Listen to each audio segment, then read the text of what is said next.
And greetings, everybody. Keith here. Hoping everybody's having a good day, enjoying life, living life, loving life.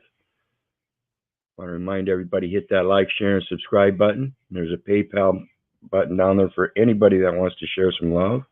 All is appreciated. And of course, the StreamYard link is there for anybody that wants to join the panel. And once again, I want to thank all my supporters. We're at 3,600 subscribers now. Appreciate it. And we've got John with us tonight again. How you doing tonight, John? John's alive and kicking. There you go. Doing survive down there? It's all survival up here. I'll tell you, with the way that people drive, and you just got to be in survival mode. Yeah. What's the weather like now over there? The weather is very calm, actually. Very, very nice, relaxing day here. Good deal. Good deal. Always good to hear survivors. I always wonder about people. Well, I don't know. I mean, I'm a survivor of the freedom movement. At least I get an award for that. There you go. There you go. And we're here tonight with the third episode of Tits Out and Balls to the Wall, talking about the insanity. We've got this. The first clip we're going to start with tonight goes to the political venue as how they are trying to instill it in our children in the education system. And this is one of the things that I've been on platform about since the beginning, is the education system itself is a corrupt dichotomy of teachers teaching their own views or using their own views as implementing their own views into their teaching studies with their students to try to give them their own personal perspective. And that's not what our teachers are supposed to be doing. Teachers are supposed to be sticking to a strict curriculum, and here we have them guiding children as if though they are their own children, and they're going to teach them their lifestyle. That's not what school is about. School is not about lifestyle. School is about education. And when we start using education system with teaching staff that uses their lifestyle as part of their teaching tools, it becomes very confusing for the children who are living at home under one lifestyle and being taught a different lifestyle through the school system. And again, this is because of the political realm. So let's take a look at this first one we've got here.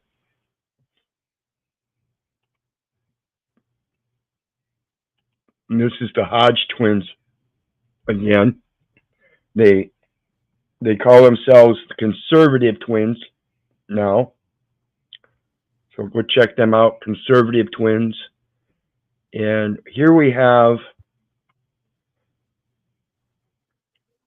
my daughter was pulled out of class to register to vote. Now, evidently, there's a first part to this. So you can go check that out. But this here is what I'm talking about with this public education system, folks. This has got to stop. You are literally indoctrinating your own children. Go ahead. They weren't sworn in as corporate officers. Come on.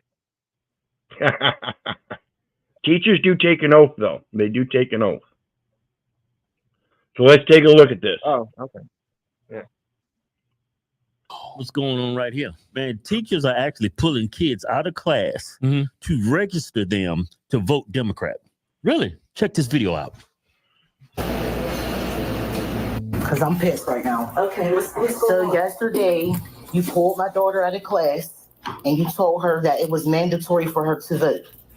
No, I didn't say it was mandatory. So that's what she told me. These are her words, that she said it was mandatory that she votes. No, ma'am. But go ahead. Finish telling me. Okay. And that you projected your fears.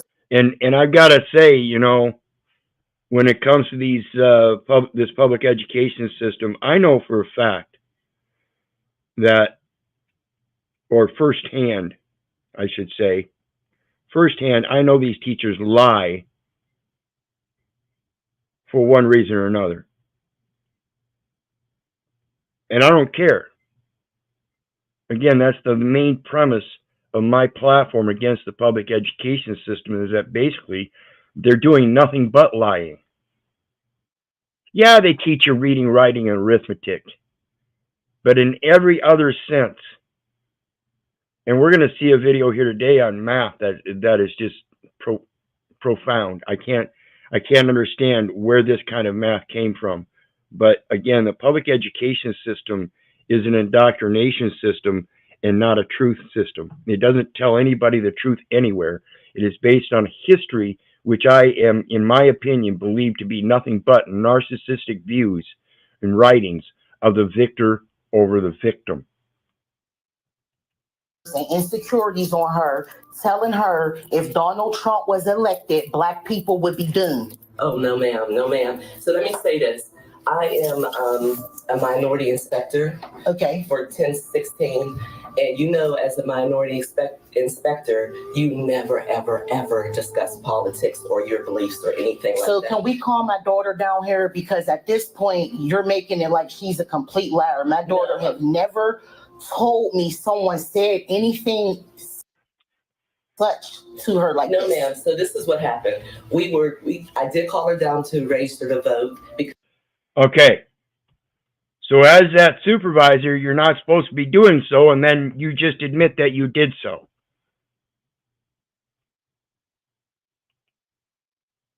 And you know, as a minority inspector, you never, ever, ever discuss politics or your beliefs or anything like that. So can we... As a minority director, you never, ever discuss your beliefs on politics. Yet here you are, you're bringing children down in and telling them they have to register to vote. See, this is not what the schools are for, folks. And yet that's what the diversity, equity, and inclusion is getting to. It's bringing everybody into this venue of insanity, saying you have to participate. No, they don't. If a child wants to register to vote, he makes that decision himself. It is not mandatory, and he doesn't do it at school. Calm my daughter down here, because at this point, you're making it like she's a complete liar. My daughter had never told me someone said anything such to her like no, this. ma'am. So this is what happened. I did call her down to register to vote because we're registering all the 18-year-olds to vote. She's not 18. She's... We're registering all the 18-year-olds to vote. She's not 18. She's 17. Okay? And again, this is what you get when you hand your responsibility of teaching your children over to somebody else. They will start teaching them everything that they know for their purposes. A Democratic teacher does not want Republican students. Republican teachers do not want Democratic students. Yet that's what they're playing in these schools. It's a tug and war with your children in this dichotomy setup of public education, which is nothing but pure indoctrination. 17. Yeah, but she turns 18 before the election. Yeah, but I could have took my daughter to register her to vote. I did not ask for y'all to register my daughter to vote. Correct. When you register your children for school, for the public education system, it has nothing to do with voting. Nothing to do with politics. It's just like a doctor practicing law without a license, or a lawyer practicing medicine without a license. It's not the curriculum that's supposed to be covered, is to teach your children how to vote and what way to vote, to propagandize your children against the parents. For crying out loud, this is a Democratic teacher teaching the students or implementing in the students her Democratic views in her education system and trying to get them to register to vote as Democrats while the parents are Republican. That's a discourse of the family. That's destroying the family.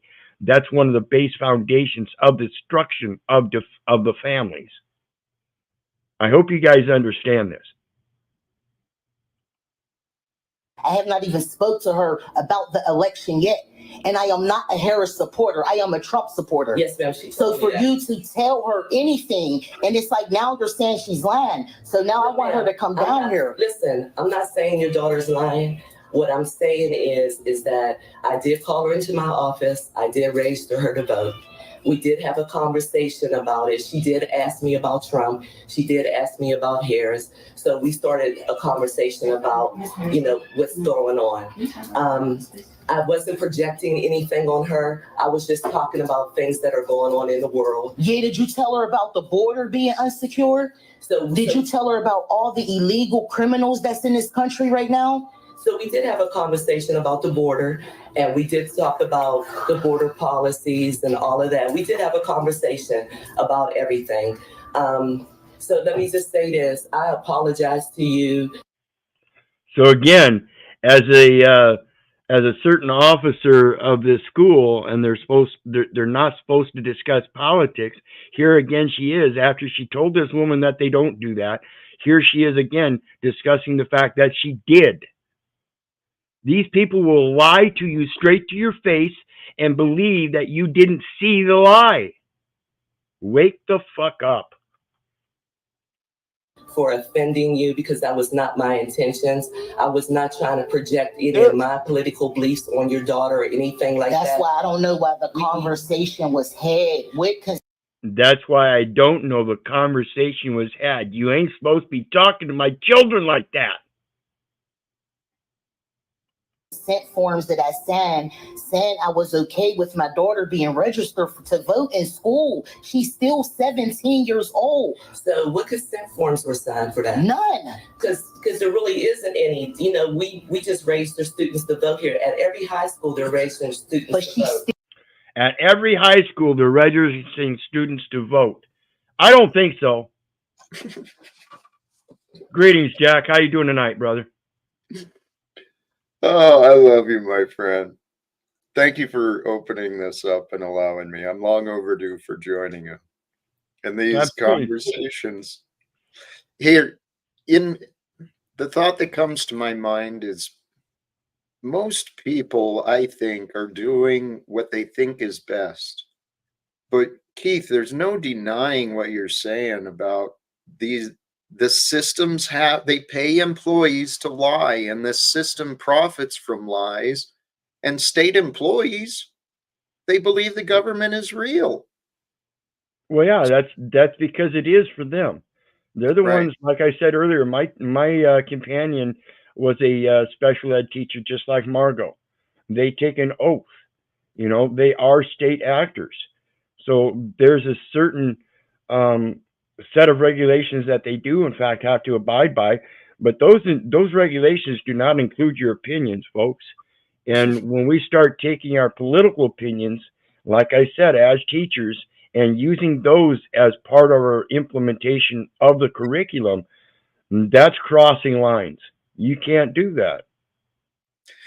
This is where you said something previously, I don't remember, but I disagreed with. Because to some extent, we want our children to be well informed.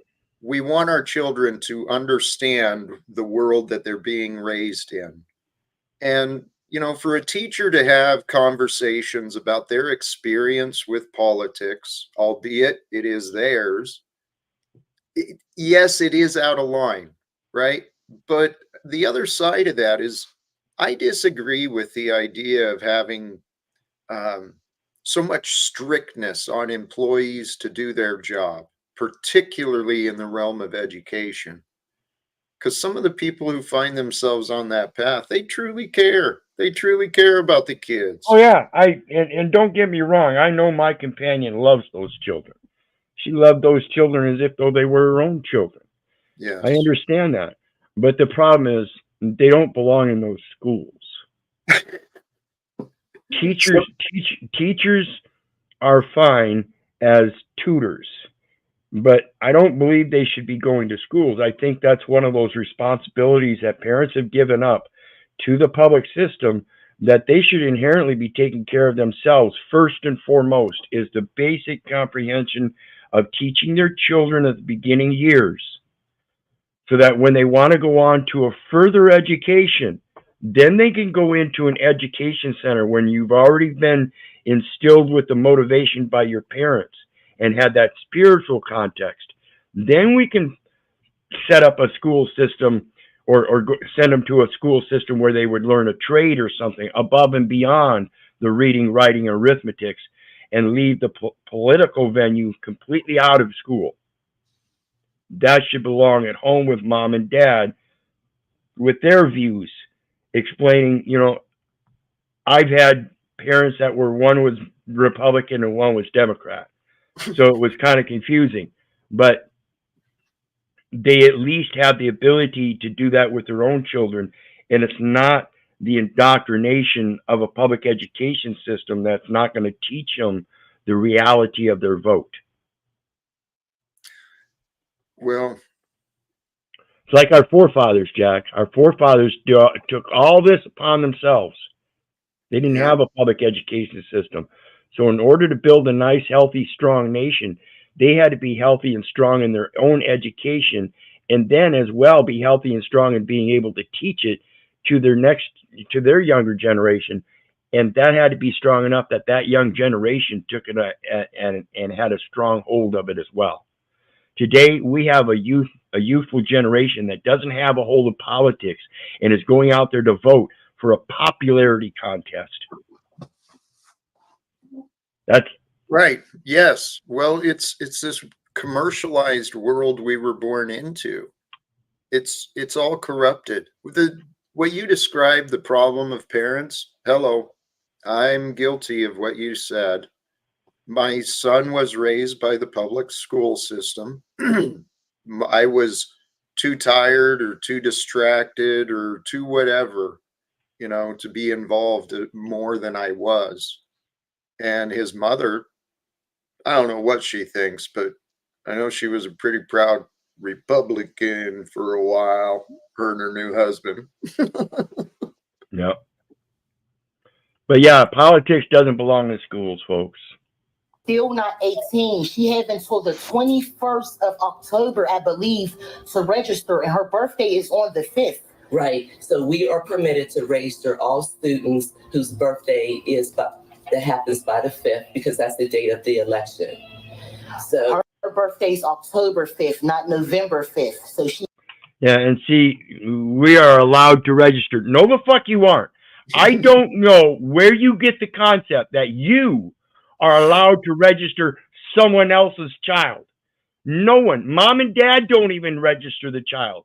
The child registers to vote himself when he becomes age of majority. It is not something someone else does for you. Period. This is delusion. The school could make the case they're simply providing the opportunity for those who are becoming of age, so they don't have to go to the post office or figure out how to do it. It's a convenience. So you're right. It's up to the parents to prepare their children for what's going on. Right, but let's make sure that the school doesn't take over that, and this is one of the ways they do that. They start allowing teachers to go ahead and register their students. No, that's not the venue. Politics does not belong in the public school system, except as a class on history. Okay, that's it. You don't impose your political views or anything, and that's again why I say that should be something that parents should be bringing their children up in their education at homeschooling first, and then when they get the basics down and they decide what talent they want to follow, then you can enter them into some type of trade school or collegiate guidance. But the public education system we have, starting out at kindergarten, I don't think that's a foundational system we should have. That should be done at home, and then a middle type school can intervene at a certain age where they can go in and take a starting test to make sure mom and dad have taught them the basics of the general math, reading and arithmetic and all that, or reading, writing, and arithmetic, and then get on to the trade parts, home ec, steel class, shop class, automotive classes, things like that, where they can actually learn a trade. And that would be more feasible, I think. And again, this is just my opinion. Yeah. I've never done it myself, but I think the way the public education system is now, it's tearing up our children and our younger generations. The downside to what I imagined, not to point out challenges, but for a mom and dad to be able to properly educate and prepare their child, in this society, either single moms, single dads, or even both parents working and no time for preparing, because that's what I was taught. Well, yeah, and that's because we've got this society that has this cost of living, whereas we're natural beings, and that cost of living has got everybody indoctrinated in believing they have to work so many hours a day and if you have more children, then you got to put in more hours. We really need to get back to a natural living. Greetings, Dino. How you doing?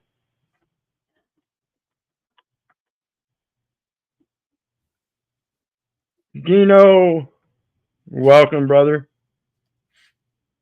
Or maybe he stepped away while he was waiting. No, I'm having some connection troubles. Damn it. Oh, there he is. Greetings, Dean. How you doing tonight, brother? And we got Kumba with us. How you doing? Greetings, brother. I didn't see the name in there. I'll fix that. Oh, okay. Yeah, have you noticed your name? At Paul Jr. Yeah. Yeah. Okay. That's why I do this stuff. The tits out and balls to the wall stuff, the insane stuff is Paul Jr. All right. Okay. Yeah. I'm glad I asked. No. So let's get back to it. Because politics does not belong in school. Go ahead, Jack. I wanted to pop back. Reformation of the education system. It's long overdue. Long overdue.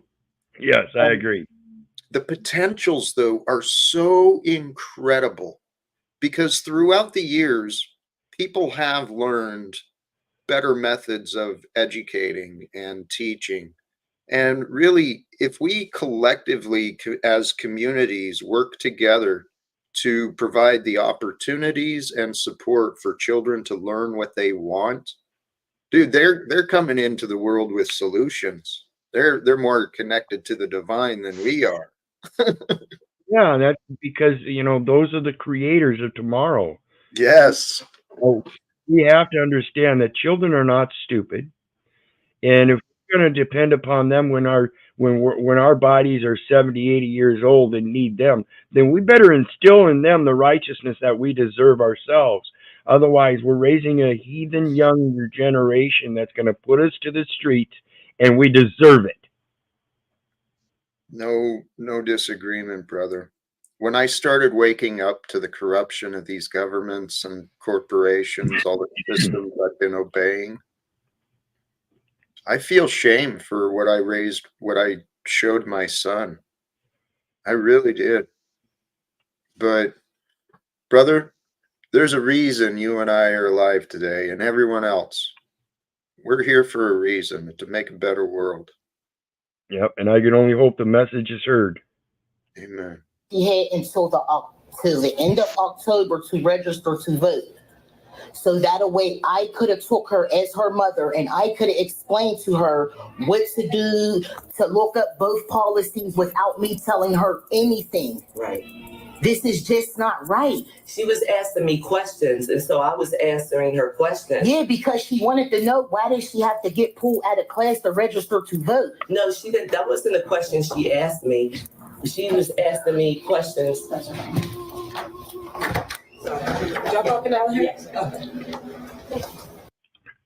She's getting ready to throw another shovel full of dirt on the grave, burying herself. Watch what she admits again. I didn't know it was her. I can hear gunshots in me. So now when she said she didn't tell you, the stuff that you told me she told you, that black people will be doomed if Trump becomes president? Yes, she did. I didn't say black people will be doomed if Trump becomes president. We did have a conversation about policies and different things like that. You were asking me questions and I was telling you about some of the policies that he had and some policies Harris had. So we did have that type of. So we did have that type of conversation. Again, it was a political conversation. Keep throwing shovels of dirt on there. It's saying that you're this specific officer in the school, you're not supposed to discuss politics, yet you repeatedly admit that you do nothing but discuss politics with this child. Pathetic. Pathetic lies. I was about to say, I don't think that would be written in the curriculum. No, it's not. Well, there are classes regarding world affairs. I can't remember the name of the class I took, but right, but they're supposed to teach out of the book, not out of their opinions in modern day fear mongering. Well, the idea is, especially if these kids are about to be 18, they're about to transition into the world that they live in. It's important, I think, they know what's going on, but there is a line between the school employees, the representing the education system. There is a line between that. I think those conversations, though, I think it should be in a private manner held between the mother and the father and those children, not some third party intervener with their own imagination instead of egos, and it goes on and on and on, you know? I mean, it could go either way, but where I really did agree with the mom, I don't know that I would have planned or predicted, I can see where mom's making the assumption that on the 18th birthday, we'll go and have this conversation then, and then finding out other people had other plans. That would be frustrating, certainly. Absolutely. Absolutely. And I want to take a moment to remind everybody, hit that like, share, and subscribe button, folks. Conversation. I don't think I was really asking questions. I think I was just really as much as like, right, yeah, right. So you was just like agreeing, like talking? No, I'm not really, I don't really care about it. So I'm not really engaged in the conversation as much. I'm just like, okay, like, right. So you didn't ask me any questions at all? No. Okay. Well, this is what I'm going to say. I apologize for raising your daughter to vote. At this point, she is raised to vote. If you would like to change that. I apologize for registering your daughter to vote. Again, admitting that she registered the child to vote and the child didn't register. See, the child is still a child at this point. She's 17 years of age. She can't vote. She can't register to vote. She must have an adult register her to vote if that were the case. But again, that's not the case.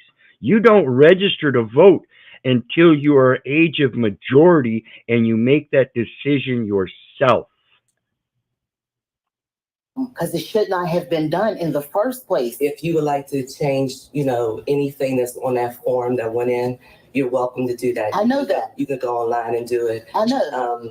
I didn't feel like I was projecting anything on her. You are by telling her anything that you saying you didn't say. Well, when you registered to vote, when you registered her to vote, did you register her as a Democrat, Republican, Independent, or otherwise? Because if you did, that was your choice, not hers. Again, the fallacy of somebody registering somebody else to vote, particularly when you're not even qualified with any relation other than an educational certificate that says you're a teacher. You're not a political advisor. You don't have power of attorney to sign documents for that child. Come the fuck on. Say black people be doomed. She's saying you said it. I'm going to believe my daughter because she would not lie to me about something like this. Why would she lie? Why would she? I asked if I could do it later. Like, no, it's kind of like, no, you have to do it now. Kind of mandatory. And I'm like, I don't. Did you feel like I was pressuring you? Yeah, she said she didn't want to do it at the moment. She speak to me, honey? Yeah. Did you feel like I was pressuring? Yeah, I asked if I could do it at a time. And you're like, no, it's kind of mandatory. I'm like, okay. I didn't really know. Yeah, she even told her she's only 17 yet. At that point, This adult woman, knowing that you can't register to vote when you're 17, should have stopped. That was mandatory now. Haircuts. Okay. Well, we're going to agree to disagree on this. Obviously, we're going to agree to disagree. No, I disagree with your disagreement. You had no authority to do anything. I disagree with your entire curriculum now. You are playing a role you are not rightly justified to do so. Conversation. I apologize if you feel like you were pressured. I apologize for raising your daughter to vote without your consent. And Hodge twins are absolutely right. This is gaslighting to the most right here. I apologize. No, you don't. You just sat there and said that all schools register children. No, they don't. That's you trying to implement that it already is when it never was, because you want to have that control. You as a teacher, as a Democratic teacher, want to bring up your students and register your students as Democratic voters. This does not belong in the schools, folks. No way. And without you having an opportunity to have a conversation with her or even checking anything online. So that's all I can say right now is I apologize. Yeah, I'm calling the news also. Okay. Well, thank you. Yeah, thank you. I'm taking my daughter out of the school. She do not feel comfortable. I'm just completely pissed. It's just too bad that the girl is 17 years old before they finally take her out of school. See, this is the kind of stuff we should be seeing long before we even send our kids to school, because this has been happening for decades, people. Stuff right now. I'm pissed. This is the reason. So what do you think, guys? It looks like we lost Jack. Well, that's why I try to talk to my two in Pennsylvania there, because obviously I think probably a little bit about that. Certain things are in my control and out of my control, but the only thing I can do is continue to educate them and to break this down, and so they, hopefully have a shot in the future. But I don't, I have a hard time, Keith, seeing how people don't see that all of these third-party public servants with their public offering of stealing the mindset of our kids and thinks it's okay to have such pertinent discussions about furthering the movement of life behind the backs in secrecy. Yeah. And nobody's outraged with this. Well, yeah, and that's what I don't understand myself is, these teachers, like I said, they teach these students with the dichotomy of their own perspectives being interjected into their curriculum. And this is not what teachers are taught to do. Your educational certificate for these teachers out there is to teach them a specific curriculum so that everybody gets the same comprehension. No one's ever going to get that same comprehension, but it's developed so everybody can get as close to that same comprehension as reasonably believable and possible. It's been a subtle thing, though. What the way I see it, because I remember a time when when I was in high school, even it was this idea that I know some kids had this closer, special relationship with the teachers. Probably to this kind of level that you're talking about now. But back then it was like, it just didn't seem like it was that big of a deal. It was a little more innocent, a little more they were mentors, that you have this idea. And I think that's gotten, that it's definitely opened the door to come to this. Also, something I saw not long ago too, Keith, I think I sent it to you I noticed in a little research on the Board of Regents and things at Eastern Kentucky University. Well, before 1966, that was called Eastern State Normal School. And then the curriculums back then was teach the teacher, or the teachers were teaching the students to be teachers. Correct. 1966, the name of the school changed, and I'm probably almost certain the curriculum changed as well, no longer teaching pupils to go further on and teach, but the indoctrination change. Yep. And then standardized testing. Now teachers Right. are pressured to perform, and a lot of them are cheating to get the result keys. Well, yeah, they need that federal funding, and that federal funding is part of their salary, their retirement plan. It's a public plan, and so all that funding that comes in is part of their social scores in the tests.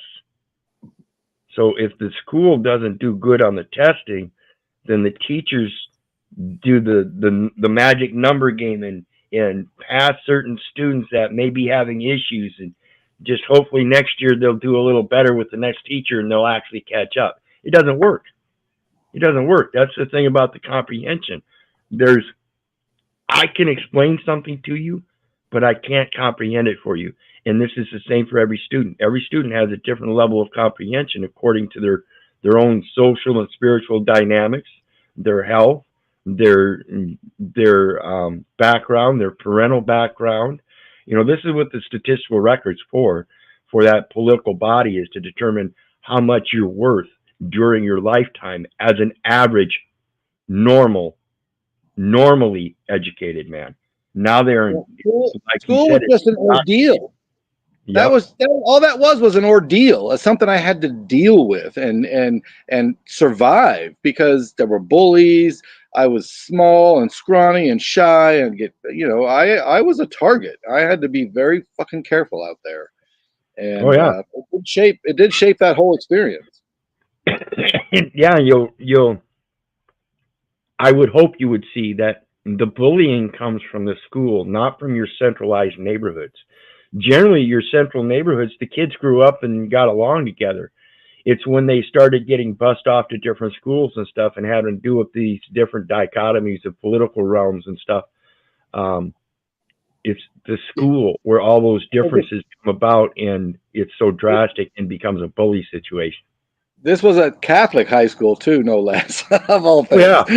Oh yeah. There was all kinds of bullying going on, and it was just like, well, the seniors did it, or like they did it to us when we were freshmen. It's like, well, you can still choose to stop it. That's freaking ridiculous. Just because somebody did it to you, you do the same thing to somebody else. I mean, but this was the mentality. Yeah, some of those religious schools are the worst. So look how simply they crossed it up and flipped it backwards, because it's to lead, rule, and they're looking at rule to lead. Yes. I mean, all right, go back to it, Keith. So let's get on to the next one. The insanity of women and the thing about this popularity contest and models and the woman's physique and what she's worth in relationships and in society. We've got another one from Whatever, and we're going to take a look at this.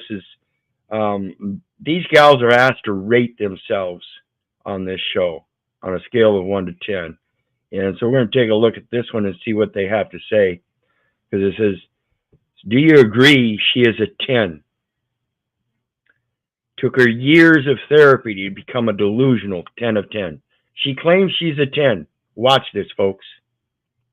Ask everyone to rate their looks on a scale of 1 to 10. I will give myself a 10 out of 10. I went through a lot of therapy to get myself to where I feel like I'm a 10 out of 10. So I'm gonna remove myself from this conversation because This gal is claiming she's a 10 out of 10.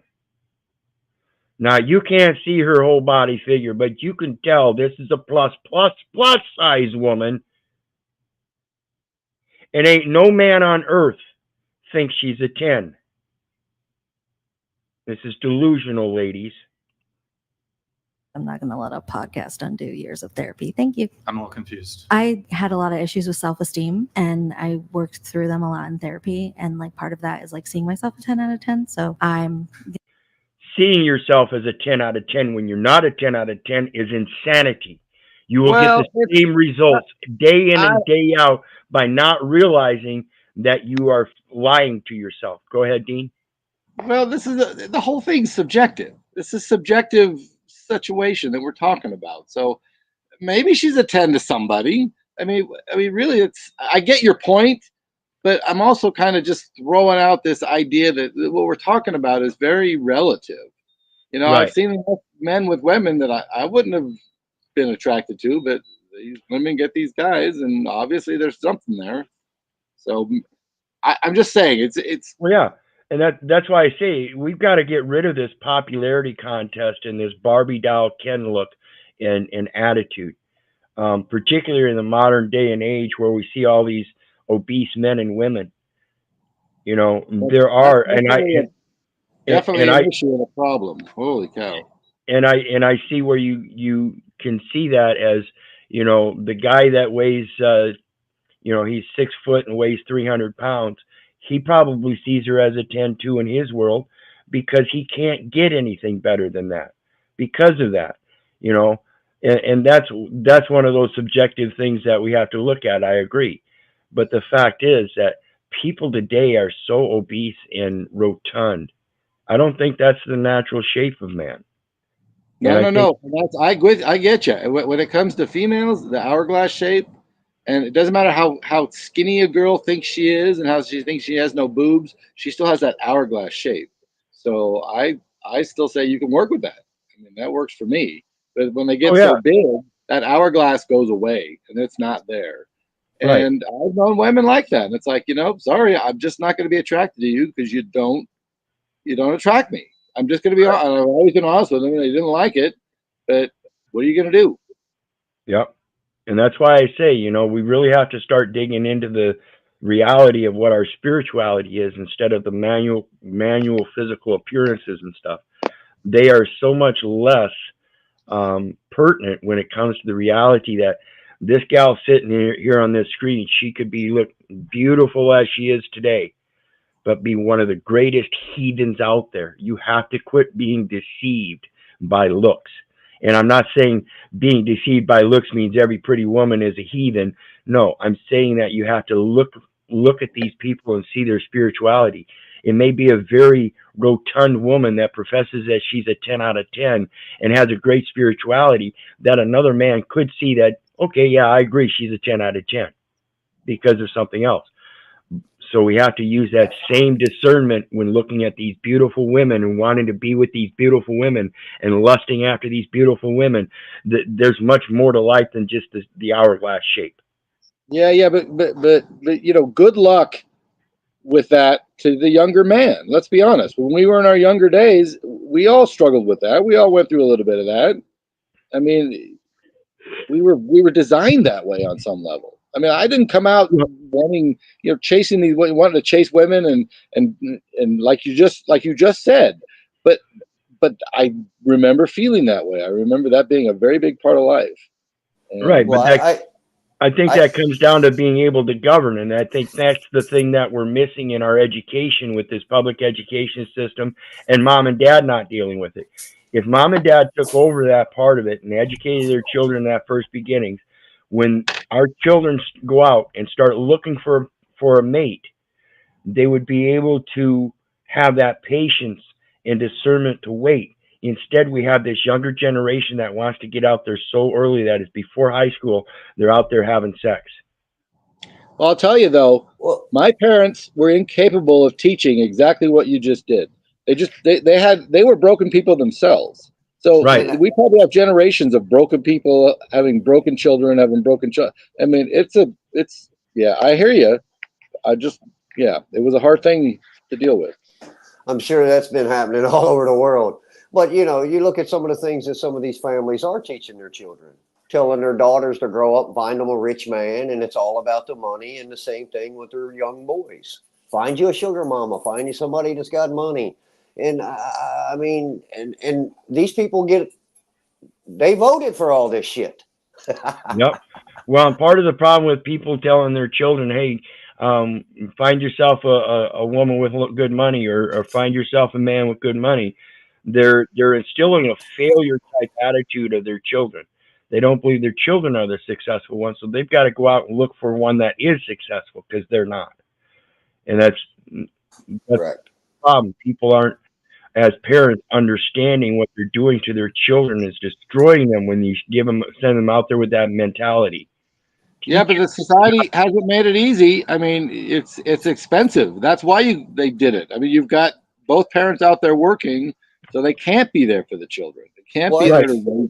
Right, and that's that thing I was talking about earlier. We've been induced into this cost of living. Right. Oh yeah, I agree with that. Well, I think back in the day, Keith, it wasn't called parenting way back in the day, was it? No, it was called raising. It was called raising a teaching you family. right from right and wrong. It was called And raising. they thought homeschooling took a big deal. I remember thinking homeschooling, you had to have a degree to do it with your children. But the more now I look back and think that was bullshit. Anybody can homeschool. Fuck you. You don't need to deal with these public indoctrination systems. You don't want to. Right. And like, it's the smartest thing not to deal with them. Yeah, and that's part of the problem is, the education system slowly indoctrinates one generation. Now that generation grows up, has children, put their children in that same education center, and now they can't teach their own children, and the children to come out and they're indoctrinated too, and mom and dad can't tell the difference, so they can't guide them in what's right or wrong. And yeah, wasn't it somebody, a Nazi, a long time ago that said, "Give me one generation and I'll change a country," or something along those lines? Yep, absolutely. So just to be clear, if you were to engage in this conversation and on this podcast, it would totally be catastrophic to years and years of therapy. Like, to me, I think I'm a 10 out of 10, and that's all I need to say about that. If therapy is actually... In other words, she can't handle admitting to the truth and reality that she's not a 10. This is the deepest set of and this is the woman that has a degree in social sciences, I believe. This is just insane that somebody would believe that they can dismiss the reality, claim a 10 out of 10, and continue on in life and blame it on everybody else if they disagree with her and bust that bubble that she's not a 10 out of 10. That's how butthurt these people get. You can't live your life in a delusion like that, people. This is idiotic.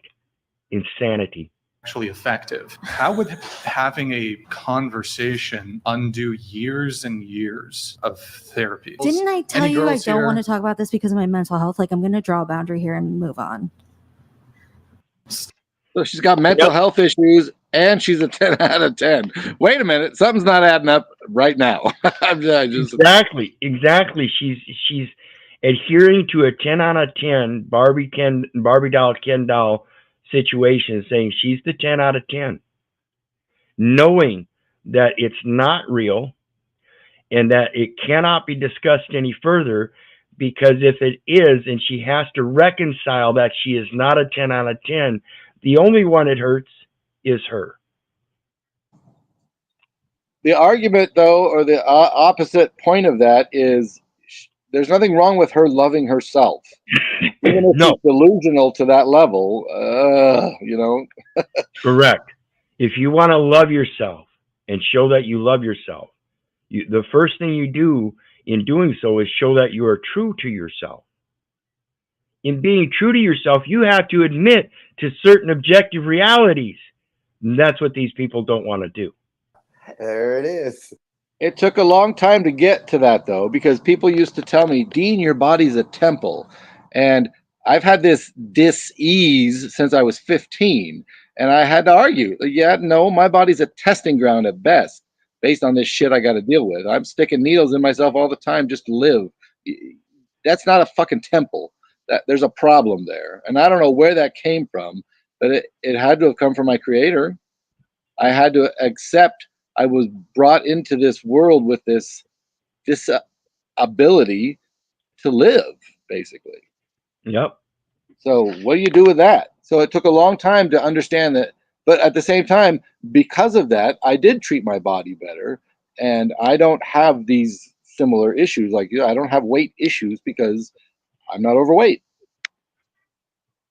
Yep, and that's one of the things we've got to learn is That's probably right when a man started to care. When Yeah. you started those behaviors and started caring about yourself. And same here with this lung cancer. It wasn't Absolutely. until I got lung cancer that I decided, whoops, it's time that I better straighten up my diet and start fixing things.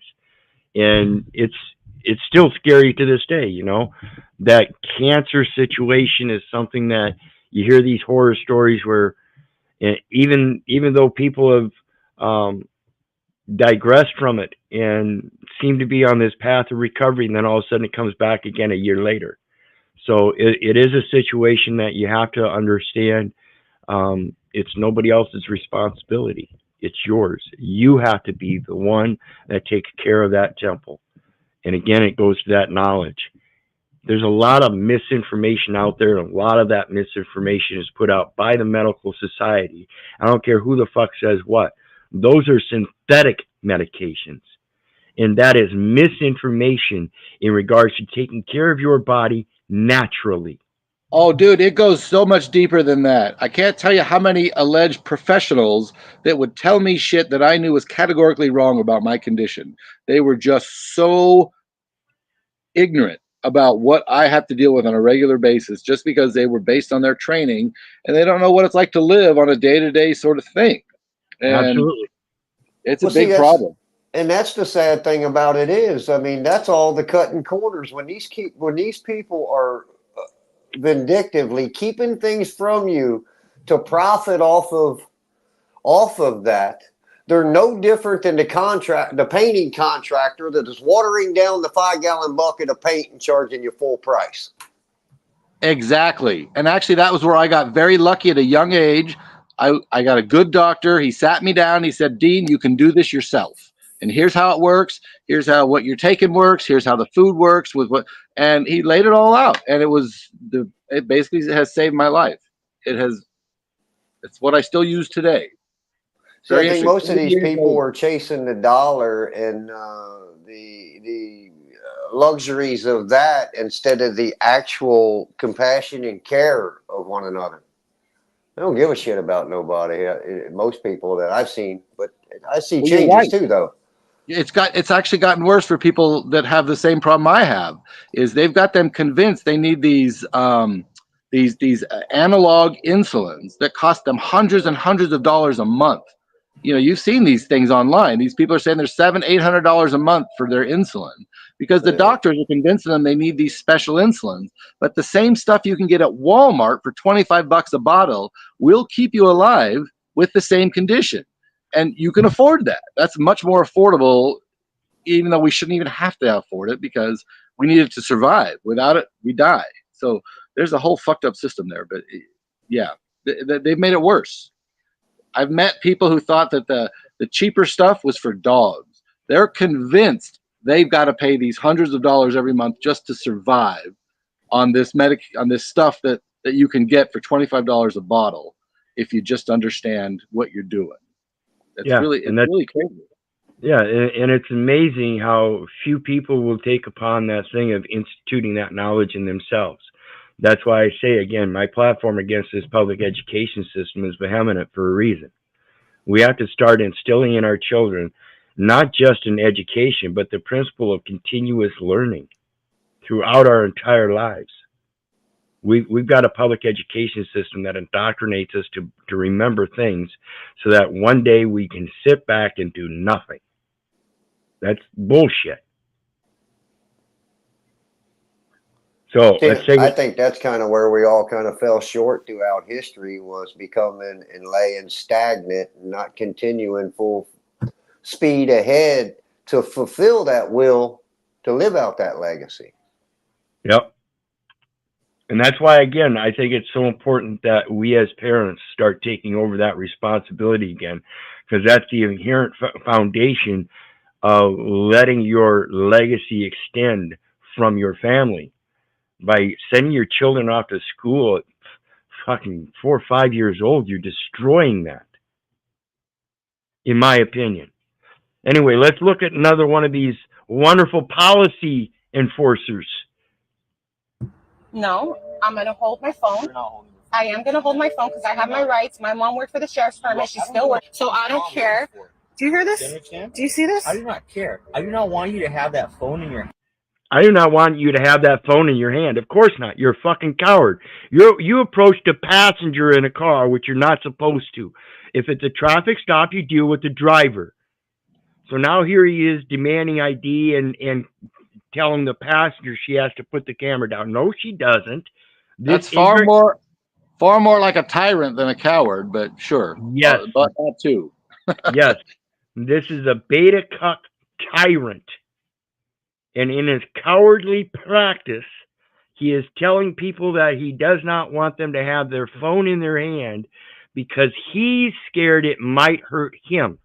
No, if it's going to hurt you, it's because of your own actions that it captures on that video. You hurt yourself in your actions, folks. Because he's public. He's in public. That's when I think the chief ought to call these guys in and fire them, Johnny, right on the spot. Yep. Right on the spot. And I am with you on that because the First Amendment is a basic foundation that every last one of these cocksuckers should have, down to a T, that it is not without a question.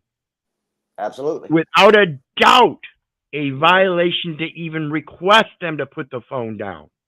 That is an attempt, an intent to violate their First Amendment.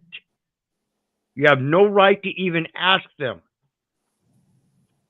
How is that an attempt? I think that's a done deal. He's already violated by even mentioning that. He's violated her rights to make her even suggest she can't even do it. That's what he's done. That's already, he's gone over the line already. Absolutely. I viewed 15 seconds of that video, and what I see that gentleman has under his oath in that public offering is nothing but orders and control. Yeah. So he should be fired immediately. I mean, I wholeheartedly agree with that, and I think that would set a huge precedent all around the world. Yeah, I think the First Amendment and what Dean just said, as far as they're not even supposed to be requesting that, that is so fundamentally the base foundation of the First Amendment that I don't see any reason that, I agree with Russ. He should be fired immediately. Well, if you don't mind, let's take it even a little further. When he comes up and says, well, we're just having a consensual conversation, right? We're just talking, right? No, your intent is to fish and hook me up, motherfucker. Correct. You should be. So you don't have any good intentions, and you do not have any good faith of any good intentions right now. Right. And he's there as an authority. He's there as somebody that thinks he has a right to start pushing people around and telling them this shit. I mean, that's where I probably would disagree with you, Dean, because I think that would be at the point right there where the individual that's telling this gentleman that would be stepping up and in that authority. Right. And you notice, again, this is a traffic stop. So they've already approached the driver. And again, it's with that First Amendment, the same thing. They don't even have any reason to approach the passenger or ask anything of the passenger. So again, it's fundamental. And he's not only just doing that, but he's then turning around and saying, well, you got to put the camera down too. No. Well, I'm going to have it in my hand. I'm going to have my hands up. You're going to see them. I'm cooperating with you. I'm going to get out of the car. No, that's not what it's going to be used for. It's going to be used for my right. I'm telling you to put that phone. I'm not putting the phone down. If you not put the phone down, I will take that phone out of your hands. That's a threat. That's an unlawful threat. If you do not put that phone down, I will take that from you.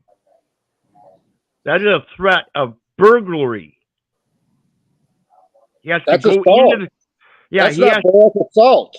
Well, it's burglary. It's burglary and assault and battery, because he has to enter the car in order to take it. In taking it, he has to assault her. That means he's battering, and in so doing, that's robbery. That's big time trouble. It should be anyway. You understand that? You have no right. Where does this anger come from? You see that? Assault, battery, burglary. Right. All in one shot. Stuck his hand into that car, took a lady's phone out of her hand. Assault, burglary, robbery. Not a single one of us could get away with that. and have any excuse, and neither should he. Nope. I'm from. I actually had to skip a little part of that because he says, I don't give a F where your mother works for. I don't want YouTube to take it down, and I know the pastor watches this, so I had to edit it. Same old spiel. That phone could be a weapon. Officer safety. Nonsense. Does it ever occur to psycho cops like this that they are proving on camera why they need to be recorded? And though this is Detective Matt Thornton, and you might think him such a decent guy and everything, what I want to point out here, he does a good job on these videos, and he makes some pertinent points, and people can catch them. But what some people don't catch is when he says something about censoring in YouTube. And so he clipped it out. Fuck, fuck, fuck, fuck, fuck, fuck.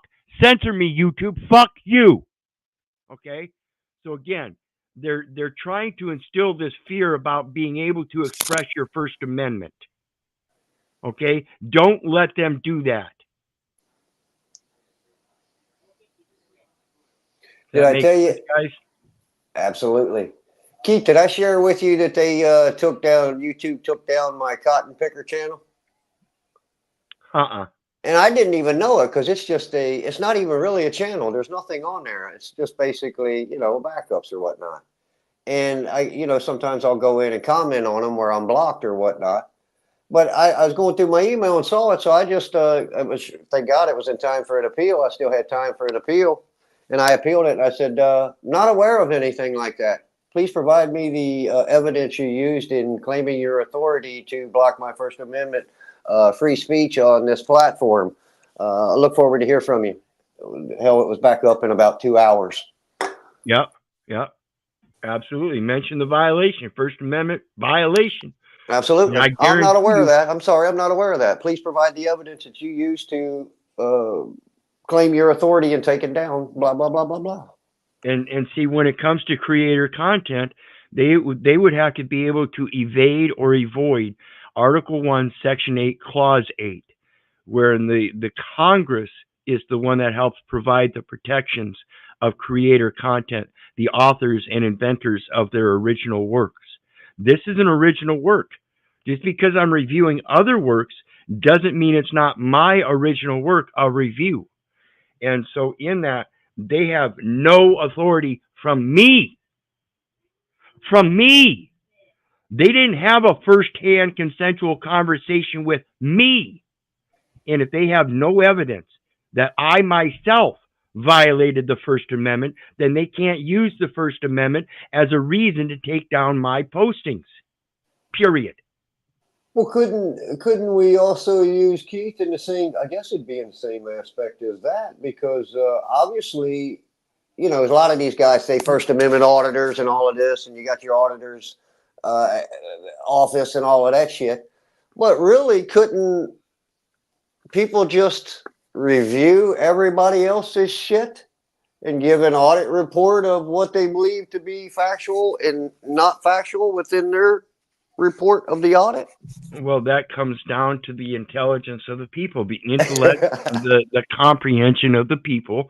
And again, that's truly, Russ is hitting on the main support nail of this whole construction is the people.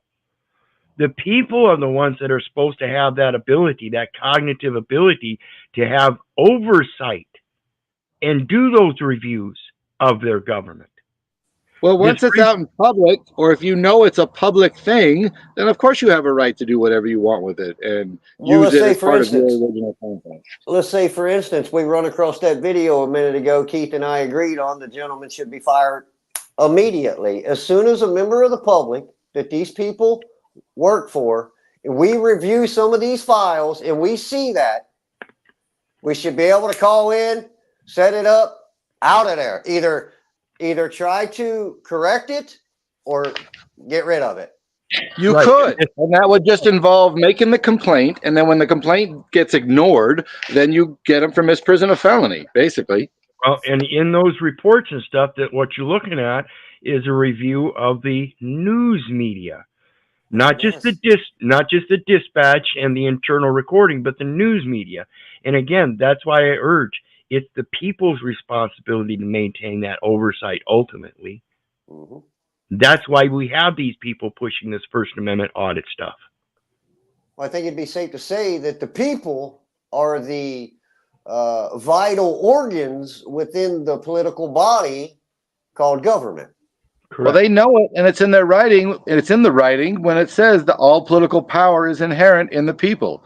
That's exactly what I just heard you say, pretty much. Absolutely. So let's look at this next one. This is another Only Girls fan on whatever. Getting roasted, it says. To comprehend. That's why you're in sex work, because you can't offer value in the marketplace. What the Don't worry, I'm not really talking to you. I'm speaking against you as a symbol. A symbol of what? A symbol of a declining society where people Gotcha. lack values. See, this goes to the employment arena where this gal doesn't want to get a regular 9-to-5 job or a burger joint job or something, because she wants to make more, and she knows she can do that on OnlyFans. Well, the distinct difference between flipping burgers and OnlyFans is the sexual particulars. So again, that's a popularity contest of being a Barbie or a Ken and flinging money around and acting all hedonistic.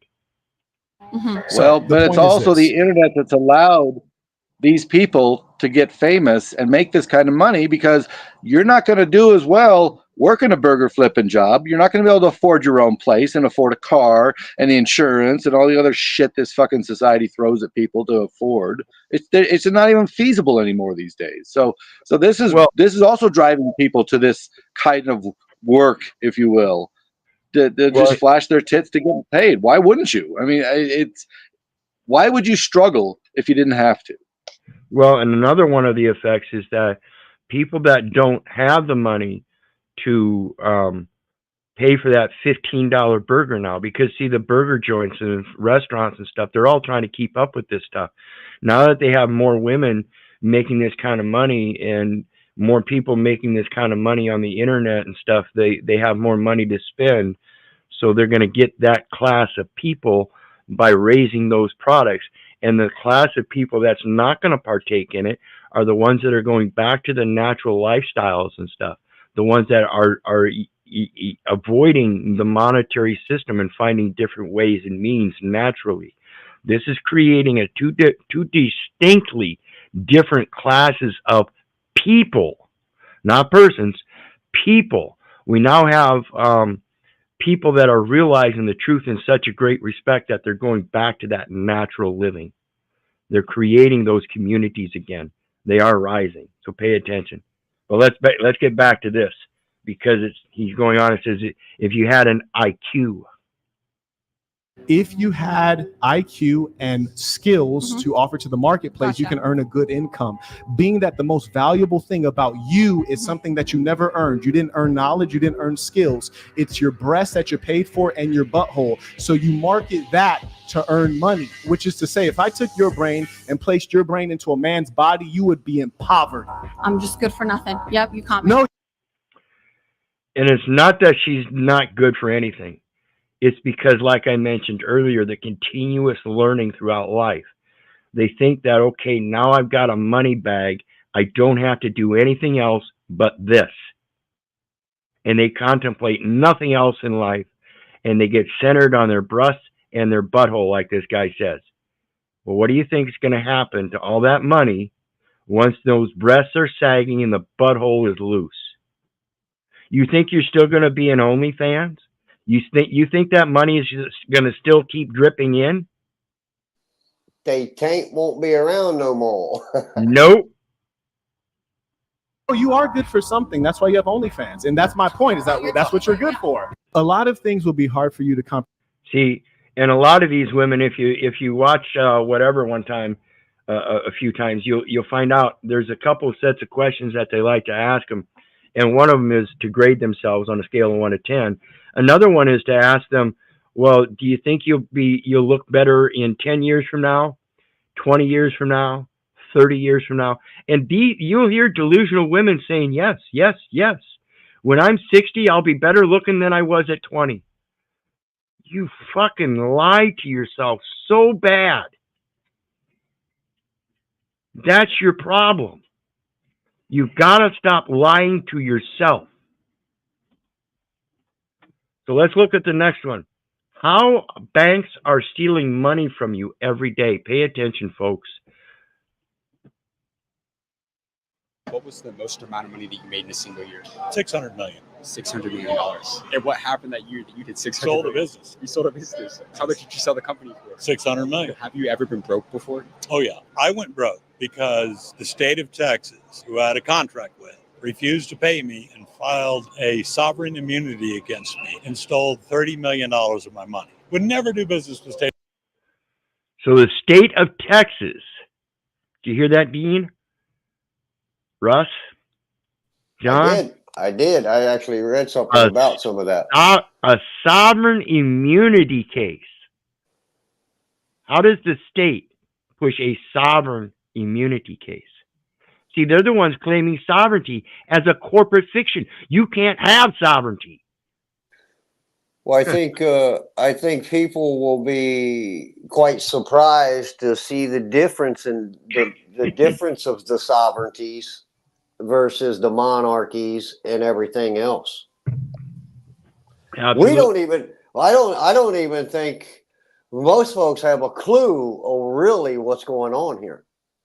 No. I mean, it's quite disturbing where I'm at in my research right now. You ever heard of broad money? Oh yeah. It's just crazy. I'll let you get back to it. So we get into it again, and this is where it's gonna catch your attention, folks. Pay attention here.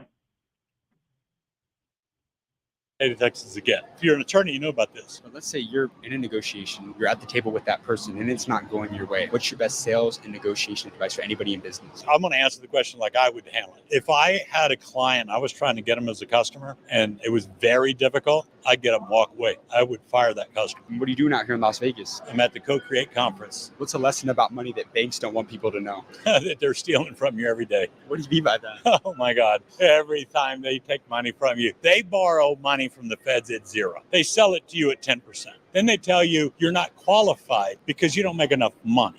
What was the most amount? Do you hear that? And part of that scheme is that when they go to the window to borrow that money, they're borrowing it in your name. So whose credit is it?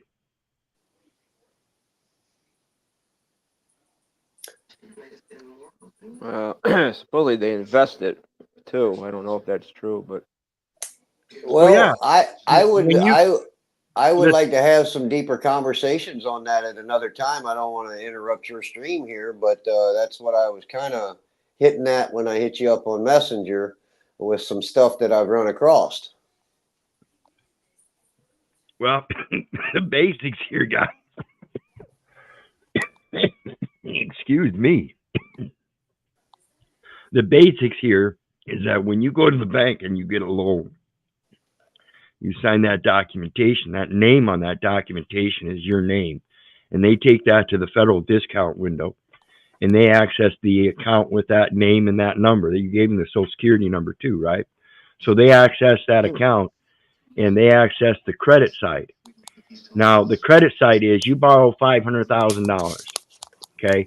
They go to the federal discount window, and they've got to leave $50,000 in the account. So they've got $450,000 they can go to the discount window with. They go to the discount window with $450,000, and the discount gives them $4.5 million to invest.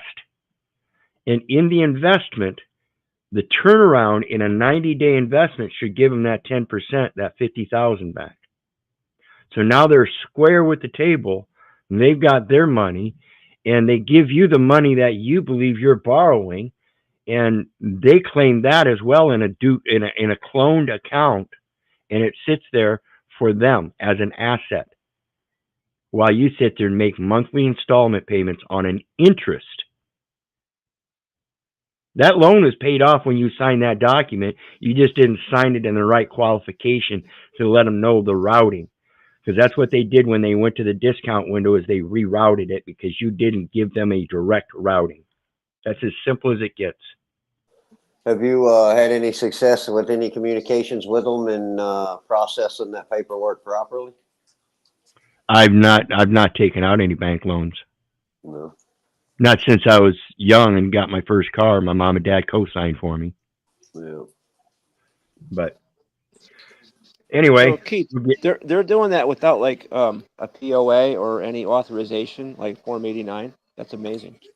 Yeah, what's going on? Yeah, it's all done under an assumption that when you sign that document, you're signing over a power of attorney to the bank, and they, as a private banker, then get to go in and do all the work for you, but they get to use their name. Because in that documentation, you sold over rights, titles, and interest to the name. So now they get to, in an imperfect usufruct, they get to use an imperfect name, and they get to do so in their name. Does that make sense?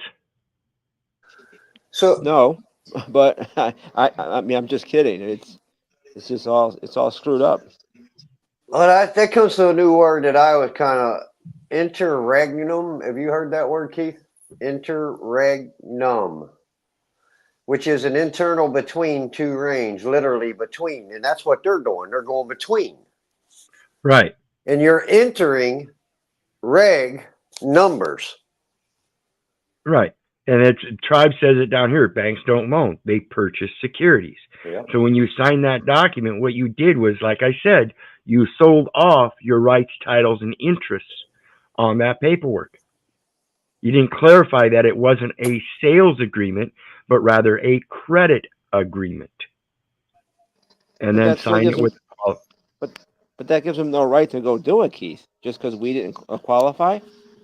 See, that's where I have the issue with it wasn't done in good faith, so I don't think it should be upheld, and anybody involved in it should be sitting behind bars right now. But that's the distinction between a savings agreement, or excuse me, a sales agreement and a credit agreement. When you make sure that you know what you're doing when you go into it, when you sign that documentation, you make sure it's understood somewhere, that you make an addendum to it or a line item veto and write it in on the document that it's a credit agreement, that you're not buying or selling anything, but merely you are the creditor extending credit so the exchange can be made. The credit remains in the system. Yeah, that would make it very clear. So the next one we got is a gold digger. Again, this goes to the women that think there's a certain lifestyle that they're privileged to. So today it is my husband's funeral. Funeral? I'm sorry for your loss, but girl, why you out there suns out, buns out? You need to be getting ready. Unfortunately, I cannot make because obviously I am busy here in Tunisia. Ain't like you out there protesting human rights, girl. You at the beach tanning. I would have loved to have gone. We were together for 17 years. Beautiful. Unfortunately for me, he did decide to die on the week I had planned to come on holiday. So he decided to die. That's not what he decided, dear. And you were together for 17 years. And because you're on vacation, he decided to die while you're on vacation. And obviously you can't make it then. No, what that is obvious is that you have different priorities than what you set forth in your matrimonial adhesion contract to this man to honor him until death do you part. And yet here he died. And as soon as he died, okay, now you parted. You're leaving everything else up to everybody else and having nothing to do with the very end moments of his life. How pathetic. It's almost unbelievable, that there's such a lack of compassion in the world. I can't believe she actually posted this on social media. This is that's embarrassing. It is. Ladies, you should be embarrassed. I'm embarrassed as a man that we have women in this world today that men haven't kept upright and in good standing, that they think they can live their lives out off the advantages of a man and then say fuck him when he dies. They're here to have fun. This is the epitome of hedonistic living. I'm telling you, this nation is at its end. Every nation in history that was successful turned to hedonism. If you don't see the mass hedonism influxed in today's modern society, I don't know what's wrong with you. People are out here living their lives for nothing but fun, and they don't give one fuck about another, even their companions. This is damn near sadistic level bullshit. There's the whole foundation right there.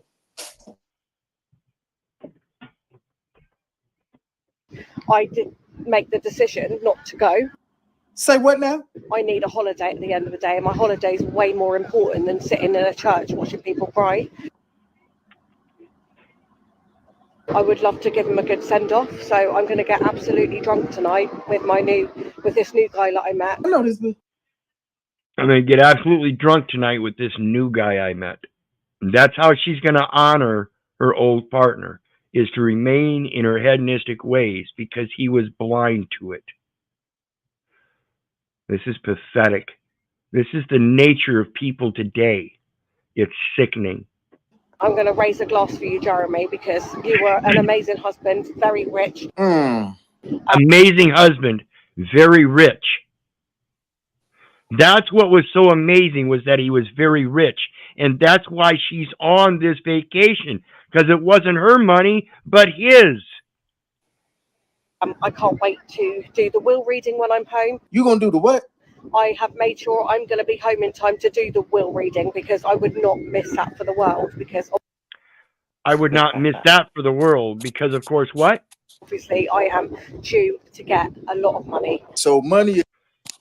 Because I'm due to get a lot of money. A lot of money. She's due to get a lot of cocks. Because she's going to spend some time now searching for another rich man. Because she ain't rich enough yet. So in other words, what you're saying, she's going to be taking in an awful lot of deposits. Yes. Well, let's hope she don't look like a porcupine afterwards. On both ends. Absolutely. Absolutely. This is sickening. Is more important than 17 years of marriage with a man that you was married to that was good to you. That's a very, very important thing to me. So I hope you have a good funeral stay, Jeremy. Love you. Mwah. Jeremy gonna haunt your ass. Good things have to come to an end. She take my money. Yeah, that's what I'd be doing. I'd be haunting her ass. So let's take a look at the next one. This one says all her coworkers already knew about her. What to do? Another one of those cop videos, and I don't know how clear you can see this. I know it's a smaller one, but the picture you see on the screen is a woman, folks. This is a woman. Do not be confused. Women, you want to be men? Is this really what you want?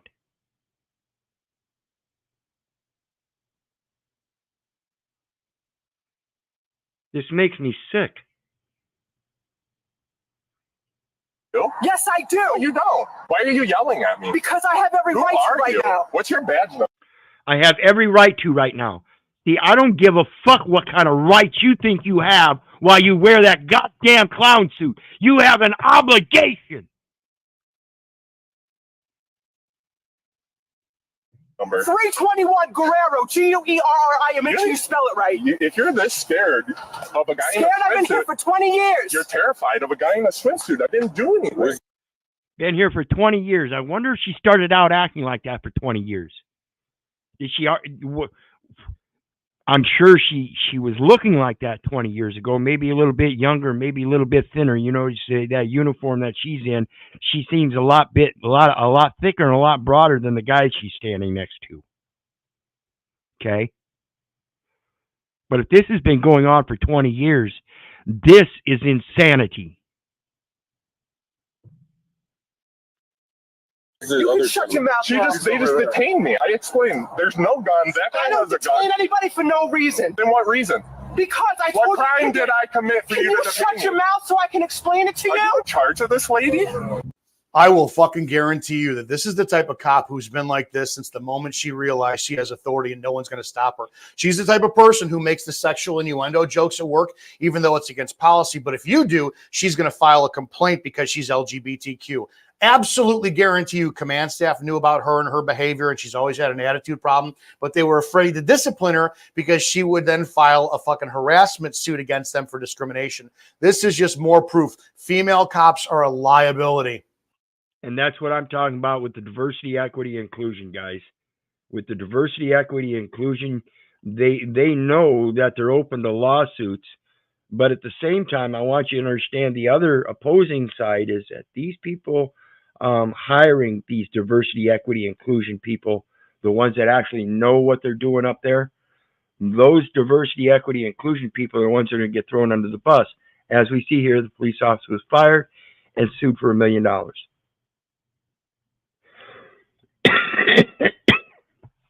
Insane people like this are the ones that are going to get thrown under the bus. And I don't know how she lasted 20 years. This woman should have, behaving like this, she should have been thrown under that bus many years ago. Let's take a look at the next one. For patience or profit. This is those 5150s that they put out on people to put them in these mental institutions to give them a competency evaluation. And again, one of the reasons I urge you to teach your children and learn how to continue teaching yourself, continuously learning throughout your life in areas that you wouldn't normally, because it's going to come one day where somebody might just knock on your door.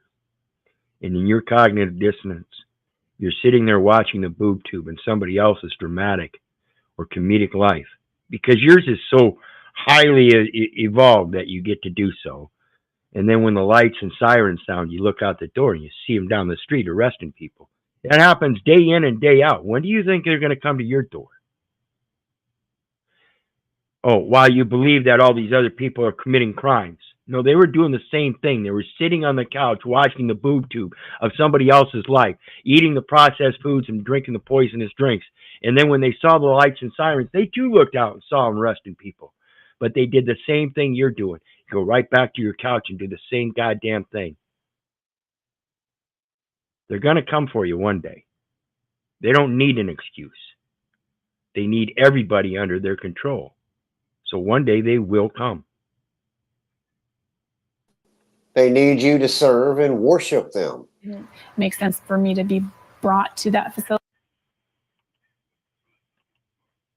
facility and not to have been very quickly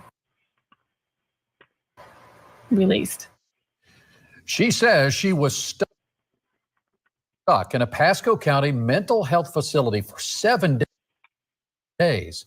And she believes that money, not medicine, was the reason she was kept there. 8 on your side, investigator Brittany Mueller joins us in studio live tonight. Brittany, the patient says this all started with a prescription problem. Is that right? Stacey Keith, that is right. Catherine McKenzie says she needed her medication adjusted, but a trip to a local ER turned into a 7-day stay at North Tampa Behavioral Health Hospital in Wesley Chapel. The company that owns the hospital tells 8 on your side they never make decisions for financial reasons. McKenzie doesn't believe it.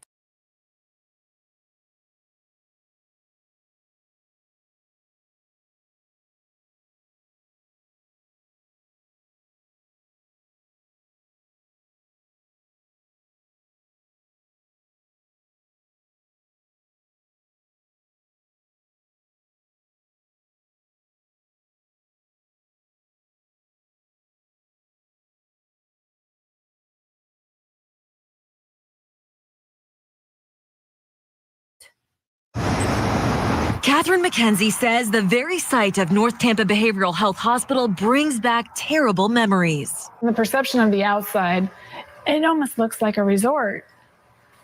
And on the inside, it's the total opposite. Dakari. In August 2020, the veteran social worker had just moved to Tampa Bay to take on a new job. Mackenzie suffers from bipolar disorder, but says the condition was well regulated for years with the right prescriptions. She says she was having an issue with her medication and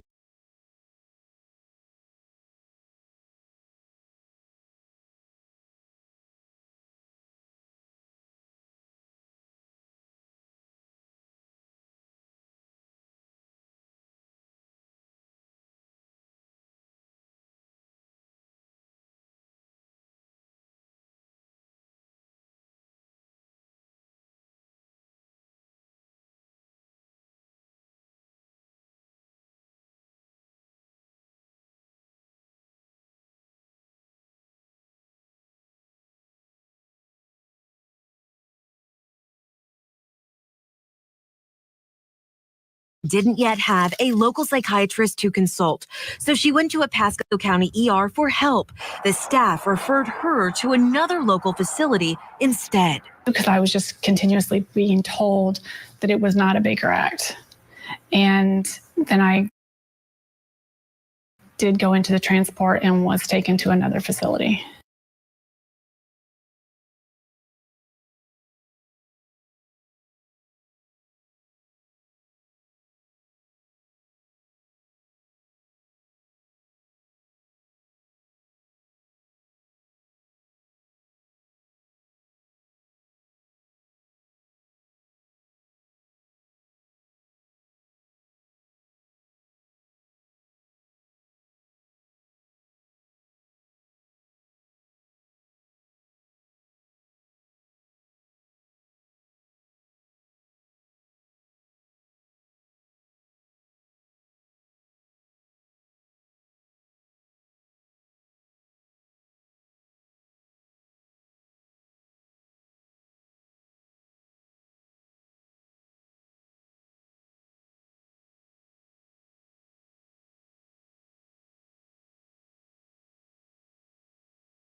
Mackenzie was transported to North Tampa Behavioral Health Hospital in Wesley Chapel off State Road 56. She says she told the hospital's intake staff that she was not suicidal and that she had even been at work earlier that same day without any problems. Despite that, she was admitted. Her stay soon stretched into the next day and the next, into 7 days that Mackenzie says she was held at the hospital against her will. And you said that you weren't in crisis, though. So why were you being held in this facility? We strongly feel that my insurance was the primary purpose.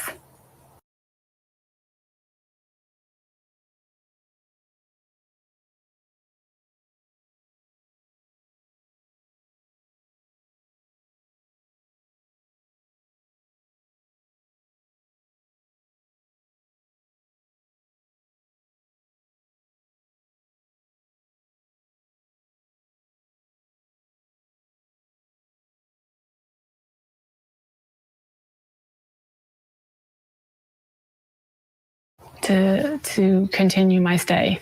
Records show the hospital billed Mackenzie's insurance $2,300 per day. And while her insurance paid the bill, Mackenzie paid a price too. She says she was just 4 weeks away from being vested with the state of Florida, but lost her job because of her week at the hospital. At the end of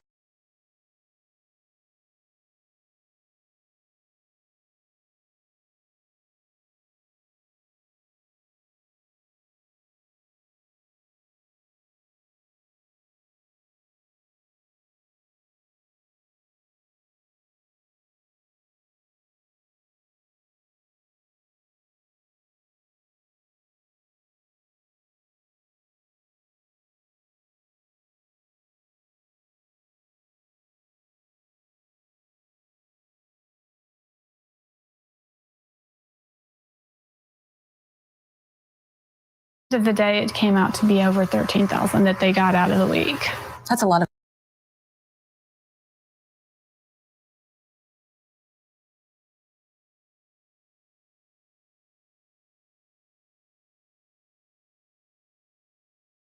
money. Yes, ma'am. On top of missing work. I lost my job. Court records show that Mackenzie was released after her family hired an attorney, that a judge hearing her case ordered the hospital to discharge her immediately. North Tampa Behavioral Health Hospital is owned by Acadia Healthcare. A recent investigation by the New York Times found that the Tennessee-based company operates more than 50 psychiatric hospitals nationwide and raised questions about the reasons that patients were held. The for-profit mental health chain is currently valued at $7 billion. Mackenzie later sued Acadia for false imprisonment. A confidential settlement was reached last year, but she says that memories of her stay still haunt her. 8 on Your Side wanted to ask Acadia about Mackenzie's allegations. A spokesperson told us the company does not comment on patient treatment due to privacy regulations, but they shared this statement with us, reading in part. Decisions on patient care, including how long treatment may be necessary, are never business decisions.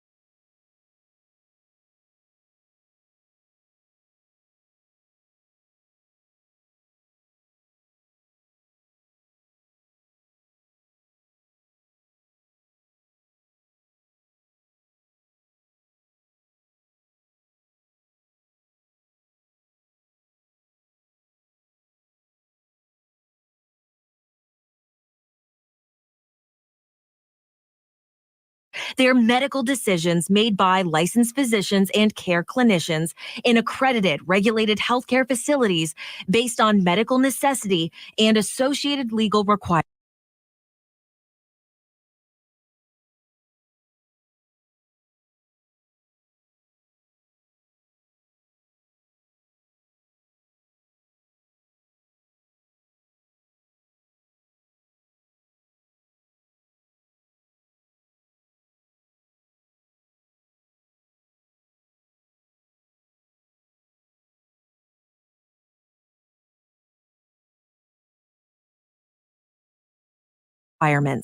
Mackenzie disagrees. I think that they were doing the best they could to paint a picture of a need that just didn't exist. Do you believe that this facility should still be operating? Absolutely not. Are you afraid to get help now? Absolutely. My apologies. I didn't see I was on mute. This is all with RICO. This is these contracts, the insurance contracts, the legal requirements that are regulated healthcare facilities based on medical necessity and associated legal requirements. Those legal requirements are the commercial requirements, the contracts, insurances, all of that, the taxes, everything that cover the institutions, bedding and transportations and things like that of their patients. It's always a commercial necessity first and foremost. Mackenzie disagrees. I think that they were doing the best they could to paint a picture of a need that just didn't exist. Do you believe painting pictures of needs that don't exist? It's because they're playing these contracts without looking at them for what they really are. And of course, people aren't filling them out for who they really are. All these contracts placating you're a trustee, therefore you got to follow the rules just like they do. believe that this facility should still be operating? Absolutely not. Are you afraid to get help now? Absolutely. I always will be. You can find the full statement from Acadia Healthcare on our website, WFLA.com. And so what we have again is situations where if we don't learn ourselves the processes and procedures and authorities for what they can and can't do, they will do what they think they can get away with in all at all turns, in every turn. Okay, you want to know how dangerous this internet really is? You want to see it? Yeah, let's do it. So basically what you're doing is you're taking a photo of me. It's going to do the facial recognition and find every image on the internet that has my face in it, Yeah. whether I'm tagged in it or not. Yes. Like it's strict. You could find my face in the middle of the Super Bowl stadium. As long as it's on the internet. So yeah, let me take a picture and send it to myself. Okay. So I took a picture of your face and there's a really good looking man right there. amazing. You can go through these and see if there's anything that's not, I don't know if there's going to be anything that you don't want on there or not, but if you click them, it will give you a link to where that picture's hosted at. But remember, I used a picture that was never on the internet to find those photos of you. So it measured your face, it measured 120 points on your face, associated a picture that's never touched the internet. The facial recognition is astounding, folks. But again, that's just Big Brother keeping an eye on you. I urge you to understand the importance of defeating an opponent without fighting as a supreme excellence is by using his own weapons against him, particularly when they're nonviolent weapons such as this. Learn how to create things, learn how to distinguish them as your own, so they can't be used against you. And granted, this internet, like I said, remains dangerous no matter how creative and no matter how protective you are. There's going to be somebody that's going to be smarter and going to find a different way around it. All kinds of viruses and Trojan horses and things like that. So be very careful on this internet. 5 inspiring things about Katharine Hepburn. And this goes to the feminist movement and the fact that women moving out into the public environment in certain characteristic roles and playing a large part in what we have with today's modern society as it relates to that popularity contest and Barbie and Ken. Here's 5 inspiring facts about the legendary Katharine Hepburn. First up, she holds the record for the most Oscar wins by an actress. 4 in total. Second, she wore trousers long before it was fashionable. Long before it was fashionable. Ladies, St. Katharine Hepburn and certain other ladies in the western cowboy ranges that wore denim so they could ride a horse. Instead of riding side saddle in their feminine dresses, they started dressing with men's clothes so they could start doing men's jobs on the ranches, as well as playing particular men-type roles in movies and theater. Making a bold statement for women everywhere. Also, did you know she performed her own stunts, showcasing her incredible dedication to her craft?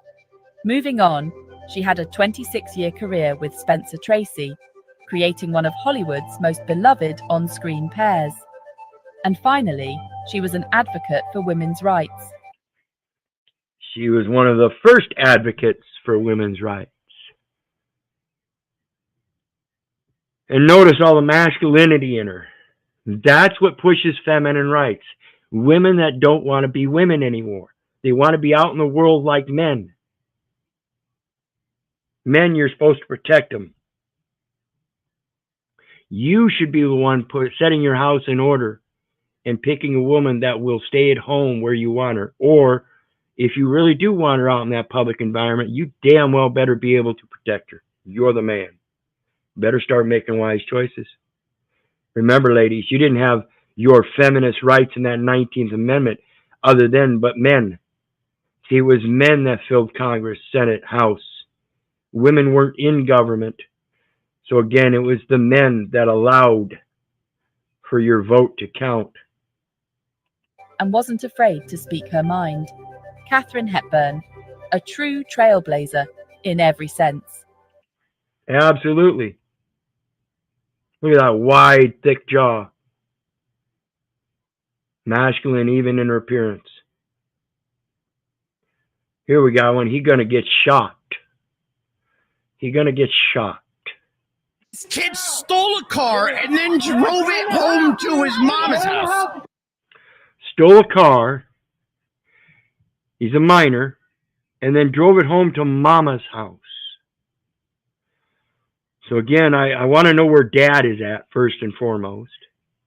And if dad's not around, pay attention to what mom does. Mom acts like dad. Look how she stands up for this child as if though she's a man. Because there's no man around to do so.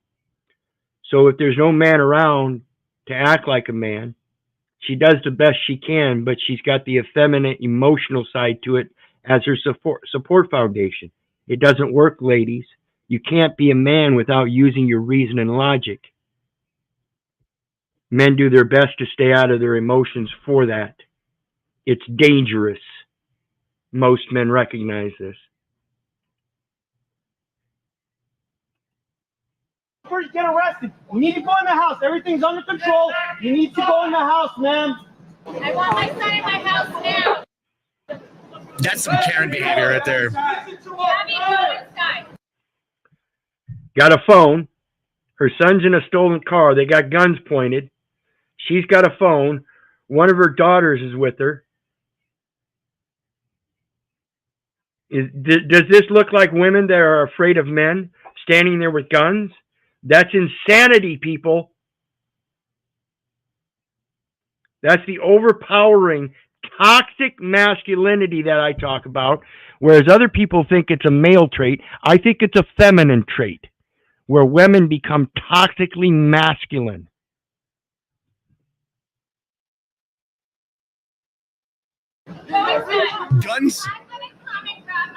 Guns pointed directly at him. Hands up. Keep your hands up. Face away from us. Face away. Walk back with us. Hands up. Hands up. Keep your hands up. So defiant, dude. It starts with the mom. There are guns pointing at you. Follow directions. You're going to jail. I see the vision all of your eyes. You need those guns. Unload it. Unload that. This story has the craziest twist. Check out the related video down below. Unload it. Unload that fucking bitch. See, a real man doesn't stand there and do that, folks. That's the insanity running through that family because there's no daddy in the household and mama takes over with their toxic masculinity. And it makes me wonder if mama wasn't already raised with that toxic masculinity. Like I said, it's a generational thing. It grows and grows and grows. And this woman seems to be so toxically masculine that she was probably raised with that toxic masculinity by her own mom. And that's why she drove the man in her house away. Had a baby, had some children by him, and drove him out. Said, I don't need a man. You needed him to have them goddamn children. Here's one that just says, true story. Well, I got pulled over the other day. The deputy comes to the window. He says, ma'am, do you know why I pulled you over? I said, no, I don't know why you pulled me over. He said, you're going 74 and a 55. I said, oh my goodness, I'm so sorry. I was just listening to Taylor Swift. Got away from me. He said, well, I need to see your license. I said, I don't have that. He said, well, I need to see your registration. I said, I don't have that either. And I said, don't be looking in my glove box because I got a weapon in there and I got a dead guy in the back. I just shot him. So he's running away. He's going to call backup, right? He's got police officers coming up everywhere. They're crowding the car. Well, the big man comes up to the window and he says, "Ma'am, I need to see your license." So I presented him with my license and he says, "I need to see your registration." I grab the registration, I give it to him, and he says, "Ma'am, my deputy called in, said you don't have a license, registration, you got a dead guy in the back, you got a weapon in the glove box. What's going on?" I said, "That is crazy. He probably was lying and saying that I was speeding too." And he said, "Yeah, he did." He said, "Ma'am, you have a great day." And I said, "Thank you very much, officer. I will." And just a little comedy there, folks. I hope you enjoy. And just a reminder there, all these toxic videos that we're playing, I'm urging everybody to get out of your empathy and apathy or sympathy and learn how to use the apathetical perspective in viewing these and understand that this is an educational thing. I don't want you to get involved in the drama. I don't want you getting overly emotional. I don't want you watching these kind of videos hours on end and have an emotional effect on you. The basic simplicity is being able to observe objectively outside of it so you can use it as a learning tool for your own experiences if you run across situations like this. If you have to be a mom and dad and you have children in school and you find out for some reason that school is registering children to vote, you might want to get a little bit more involved, or you might want to detach wholly. And that's that apathy I'm talking about. Get out of the emotions of sympathy and empathy and learn how to be apathetical about things and get down to the reason and logic and stick to that course. That's where we're losing out to this insanity, is we lose our spirituality because we don't stick to the course. So let's get back to it. The next one, George Carlin on race. This is an oldie and goodie, so pay attention. It still stands today. It's very simplistic logic and reason, like I said. Rarely black. I see mostly various shades of brown and tan, and black people are rarely black. I see mostly various shades of brown and tan, and in fact, some light-skinned black people are lighter than the darkest white people. Look how dark the people in India are. They're dark brown, but they're considered white. May I see the color chart, please? People of color is an awkward phrase that obscures meaning rather than enhancing it. What shall we call fat people? People of size? I also don't say African Americans. I find it cumbersome and confusing. Which part of Africa are we talking about? Egypt? Egypt is in Africa, but Egyptians aren't black. They're like the people in India. They're dark brown white people, but they're Africans. So why wouldn't an Egyptian citizen who becomes an Egyptian who becomes a U.S. citizen be called an African American? The same would apply to South Africa. Suppose a white racist from South Africa becomes an American citizen. Couldn't he call himself an African American? We have a perfect example in Elon Musk. Now, I'm not saying he's racist, communist, or anything, but the theory applies to, people like such. So what are you really using when you say those words? It's important to understand what you're speaking. If for no other reason than just to bother black people. If for no other reason than to just trigger people. Okay, here's one. He went after his phone. Move Bill Maher's liberal credentials after this. Oops. I think the left might remove Bill Maher's liberal credentials after this one. There's a long list of liberal celebrities who swear they'll go if a Republican is elected, and no one ever does. Miley Cyrus once said, "I am moving if Trump is my president. I don't say things I don't mean." Here she is looking miserable, having to endure America at the Grammys. She does look miserable, doesn't she? She looks so miserable that she wants to leave if we end up with a Republican president. Welcome back, Russ. Thank you, brother. I don't know, my internet connection must suck or something to keep it. But thank you. Yeah, you bet. Let's continue on here at the Grammys. She's having a wonderful time, winner and everything, and oh my goodness, she's she's got it so rough she's got to leave if we have a Republican president. Last Sunday, in 2016, Eddie Griffin said, if Trump wins, I'm moving to Africa. Apparently very slowly, because in Trump's 4 years, he only got as far as Van Nuys. The insolence of these people that make those kind of comments because they think they're famous and people will listen to them, but then they don't follow through with their actions. Right, Russ? Absolutely. And what's comical here is he's cracking jokes on the other party, but he's in bed with all of them. Yeah. Well, yeah, that's what these platforms are all about. They get to play sides when they want to. And it's funny when certain people will get up there and they want to do an interview with them and they trip them up and catch them in their double tongues.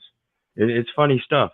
That's why I say you gotta learn how to pay attention to these news media outlets and these entertainment sites and stuff, because they're all out there for propaganda only. That's it. That's what I kind of focus on. I'll actually sometimes, like that Kentucky case where that sheriff shot that judge up there in Letcher County. Yep. They're sitting there talking about that, and then the judge he's sitting there talking, and he said, well, the district attorney, the state's attorney will have to prove their case. First, he said the county attorney. So, hey, listen, they all work together, folks. Don't think they don't. Yeah, yeah. George Lopez once said that if Trump won, he won't have to worry about immigration. We'll all go back. George Lopez still here. And it doesn't look like the migrant traffic is going back. Absolutely. He makes good points there. And again, this goes to the fact that, do you really think your vote counts? I mean, think about it, folks.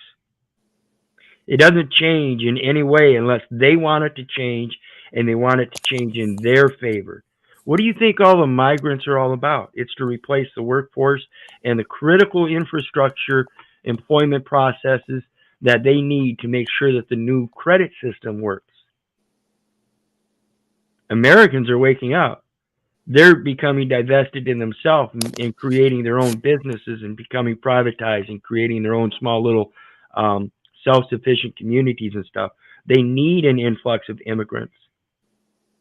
That's why they're doing this. So the next one, Chase's mom takes on PEMDAs.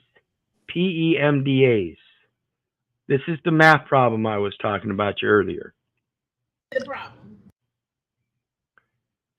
This here is a teacher, and she's got a thing on the board here, 100 divided by 4 times 2 plus 3. Watch how this teacher explains this and the impossibility. This is profound that we have a teacher like this in the public education system, folks.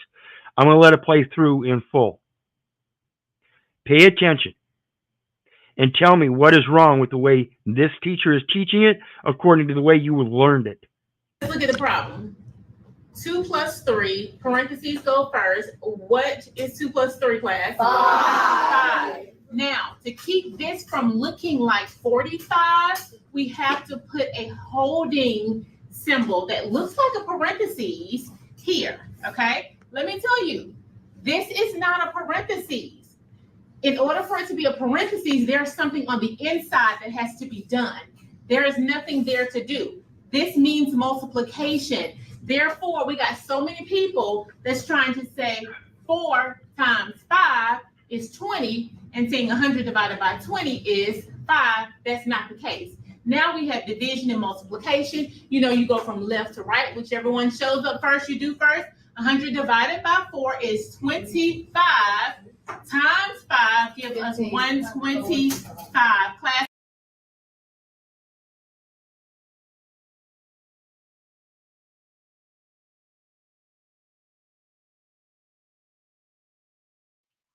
You guys see that? How is it you take a number and you divide it by something without decimals, without fractions, and come up with a number larger than the number you divided. It's an impossibility. This is one of the reasons that my platform is against the public education system. Not only is it the public education 1st through 12th grade, kindergarten through 12th grade, but evidently we have colleges out there that will pass and certify teachers like this. 100 on one side of the equation of the division sign, divided by 4, and the parentheses needs multiplication.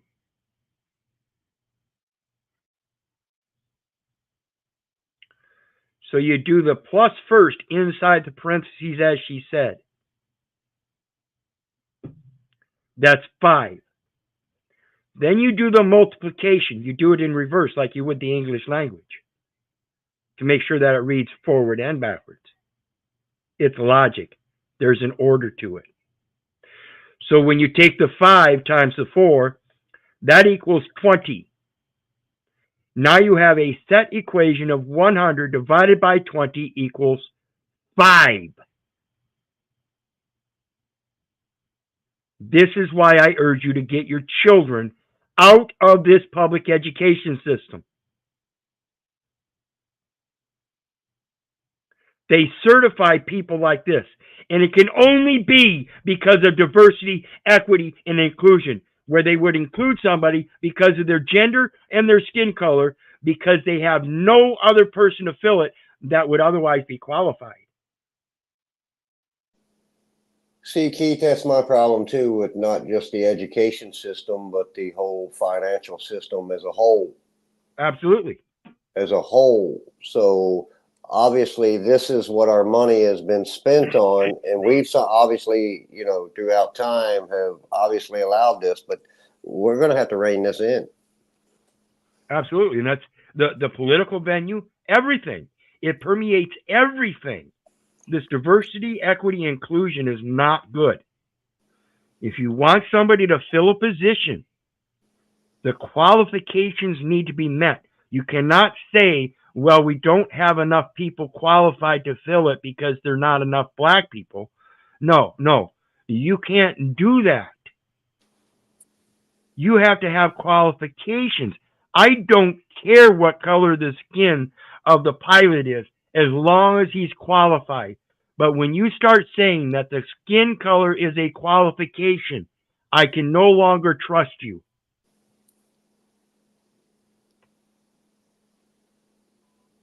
Well, see, that's another thing too. I mean, see, I've come to learn, I've come to actually accept that everything outside of oneself is an adaptation that one chooses to either hold on to because they find value in it, or to let go of it because there is no value in it.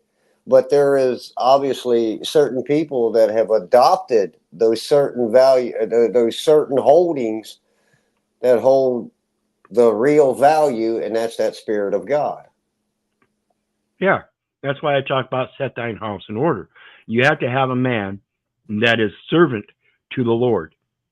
And now a woman that has a man that's a servant to the Lord, but still is an alpha man and poses his life as a servant to the Lord, and that's what makes him the alpha.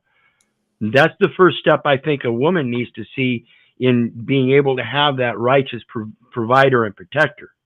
And I think, again, that's the man's fault. Inherently, I think it's all our fault, men. We're not standing up to being men first. Right, and then you know, and why I brought that up, Keith, is because I saw some things on different types of monarchies. Obviously, we got the sovereignty and everything, and then you got those monarchies. But there was one type of monarchy was called an absolute monarchy. And it's set for life. And there's where it's something that I looked at in a way, just what you said, we're God. It's man, but guided by that spirit of God. Yeah, So once you look at relinquish all that, of this shit we've been taught, and if there is absolutely a case that, I mean, why aren't we running? I believe that to be our founding, but well, yeah, and when anybody relinquishes that inherent connection to a higher power, I call it the source of life, the thing that is our very creation and our very existence in every moment, then they've assumed too much power, and that's an assumption. absolutely. It's not that you actually have the power, it's an assuming that you have the power, and that's a problem.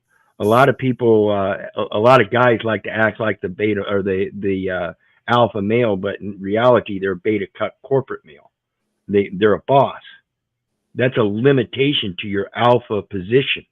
You're still servitude to a fictitious corporate entity.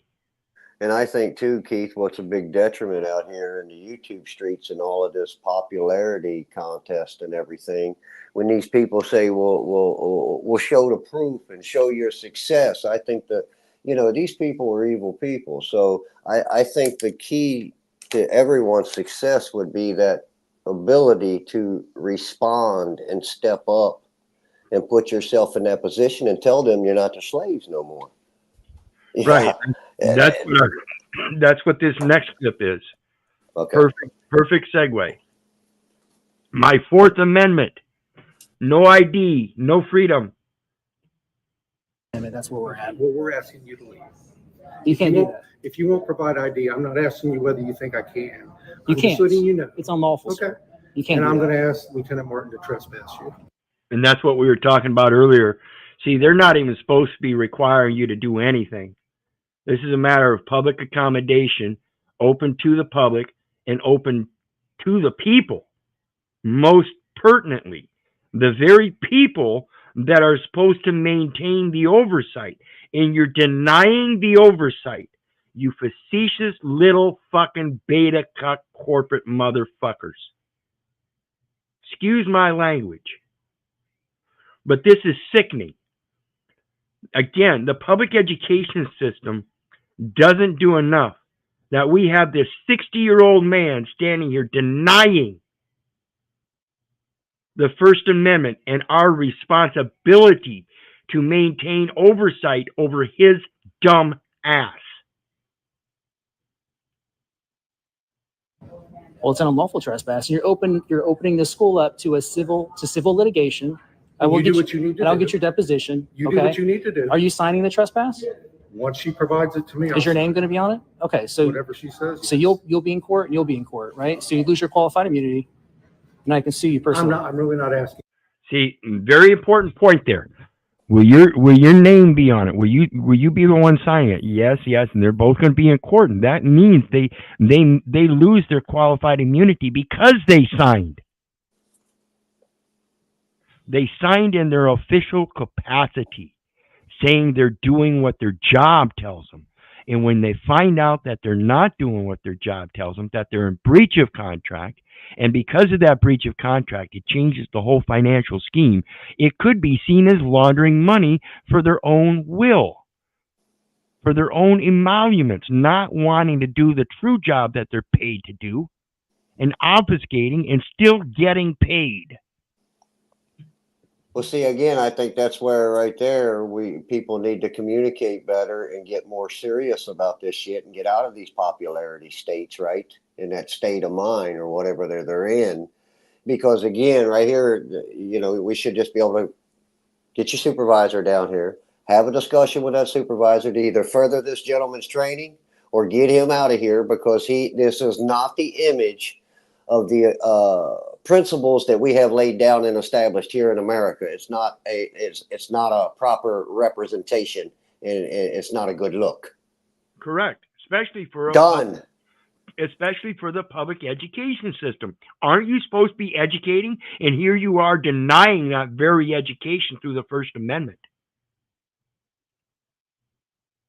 I'm just telling you. I'm telling you that you're violating my rights. We're asking you to leave. You're violating my first. This is my First Amendment right. Hope you're happy violating a member of the public's civil rights. So what I'm telling you is that someone that comes in this building, you need to provide ID. According to policy. There is no law that says you have to provide ID for public accommodation. None. And that's what we're talking about here. It's a public building open for public accommodation to the public. Okay? Nowhere does it state they have to show an ID in order to gain access to that public accommodation. In fact, your policy is so far out of line with the law that it is criminal.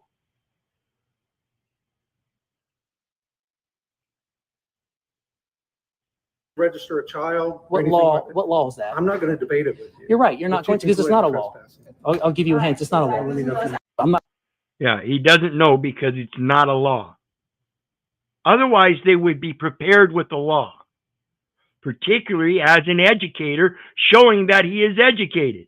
Instead, they're just doing their job, showing their ignorance, as I've said many times. Their ignorance so profound that they are willing Hitler's executioners.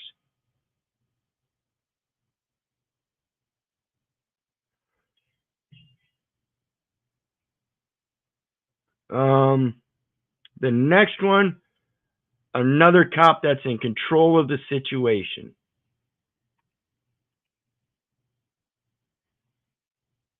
This cop pulled a lady over, and she decided to record the whole interaction. It's a fundamental constitutional right to film the police in public, but did the cop respect her rights and carry on with his day? Oh, this is the same one. Let's see. Or did he escalate the situation out of control? Put your purse on the driver's seat. Unbuckle your seatbelt. Let me see your phone. No, I'm going to hold my phone. You're not holding it. I am going to hold my phone because I have my rights. My mom worked for the sheriff's department. She's still working. Yeah, this is just another clip of the same one we saw earlier. The guy trying to tell her that he's going to take that phone. He doesn't want her to hold that phone, and then actually reaches in and takes it from her. Yeah, and her the passenger. Yep. Now, this is another one. I remember watching one here a few weeks back where the gal came home and destroyed or deleted her man's online account that had over $400,000 worth of value to it. And she deleted it. $400,000 account. And she deleted it because she didn't have enough. And that is what he used to give her everything she wanted.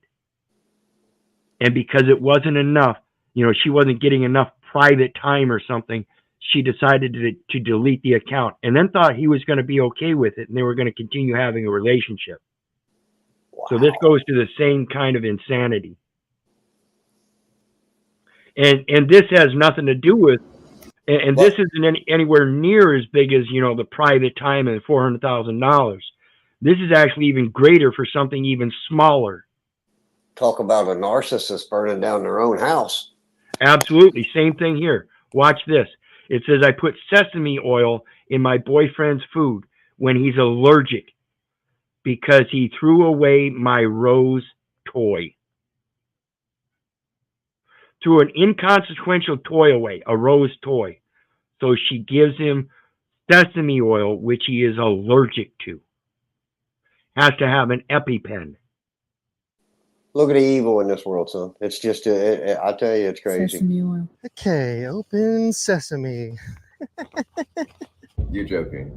You're joking. You did not put sesame oil in this. You threw away my rose toy. Oh, my spooky sister in Christ! Rose has its thorn. I did not throw away your rose toy. You threw away my rose toy. Prove it. You can't prove anything. I didn't throw away your rose toy. It was in the trash. You must have put it there. I don't know how it got there. Did you actually put sesame in this? You threw away my rose toy. Care about something else? I need an EpiPen. I don't have any EpiPens. You threw away my rose toy. You Toys R Us Diamond member! Dude, you're kidding. I had an EpiPen like a long time ago. I don't know where the... Maybe I took it. I am angrier than a beaver in a pond full of printer paper. I can feel my throat closing up.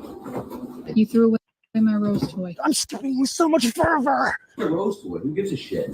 You don't need it anyway. What do you mean I don't need it? I need it. What you need is a... So fixated on a rose toy. I mean, this is delusion, folks. A rose toy. I don't care what kind of rose toy it is. It's a rose toy. It's a toy. Self-admitted toy. has an extrinsic and intrinsic value. I agree. But it can't be so valuable that you're willing to kill the very man that you profess to love. How fucking insane is this? And just think, that individual could be a social worker. Absolutely. Could be a Tranquilizer in the judge. butt cheek. They need to treat you like a rabbit. Yeah. They need to treat you like a rabid snow leopard and put you down. Excuse my language. Here we got another one of Charlie Kirk flipping the script on a feminist. That we live in a patriarchy and it negatively affects women? No. No. Yeah. So, for example, Yeah. men are more likely to commit suicide, Yeah. more likely to die at work, more likely to declare bankruptcy. Believe that we live in a patriarchy and it negatively affects women? No. No. Yeah. So, for example, Yeah. men are more likely to commit suicide, Yeah. more likely to die at work, more likely to declare bankruptcy. Yeah. Women are far less likely to be in credit card debt, far more likely to graduate from college, Yeah. far more likely to get a high paying job. What's People a man and woman to you? What's the difference between them? Well, a man isn't, you're looking at a man, and I think I'm looking at a woman, if I'm not mistaken. Nice. Right? Yeah. Yeah. That was funny. Yeah. Yeah. Thank you. Believe that we live in a See, this is their delusion. And I'm not saying every woman's delusion, but the women that look at things like this as if though this society harms them. Excuse me? Everything that was built today was literally built for women by men.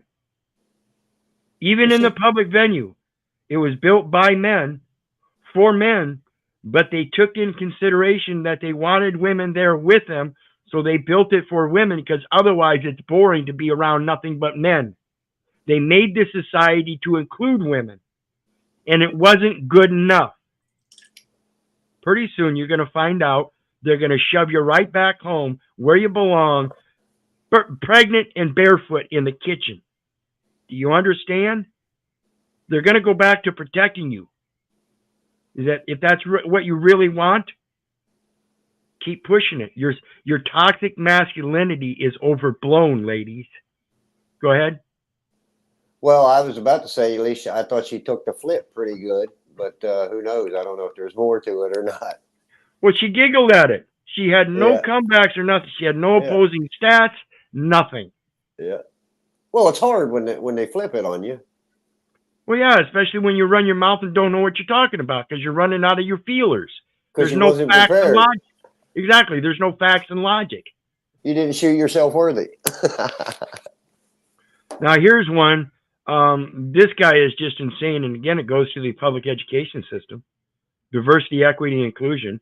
They're including insane people because they have to. Watch.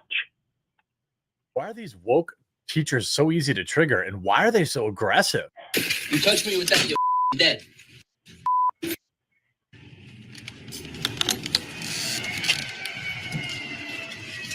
Yes, my name is Henry Gardner, and I work at the Trump store on Post Road, and I got a guy out here threatening. See, I believe we did a review on this guy before. He's got another video that he put up. And we'll see a short clip of that at the very end of this one. So you might recognize it if you've seen the previous video. But he's a transgender himself that's a professor of some sort. And he took some time off because of homophobia and his depression and this and that. And he's so woke that he won't even pay attention to his own mental delusion. In my life, he's got a piece of wood trying to hit me, trying to tear my sign down. I'm at 1565 Post Road. Happy Pride. You're going to jail, bud. Happy Pride. School teacher, and I'm currently out on sick leave owing to injury in performance of job-related tasks in the workplace.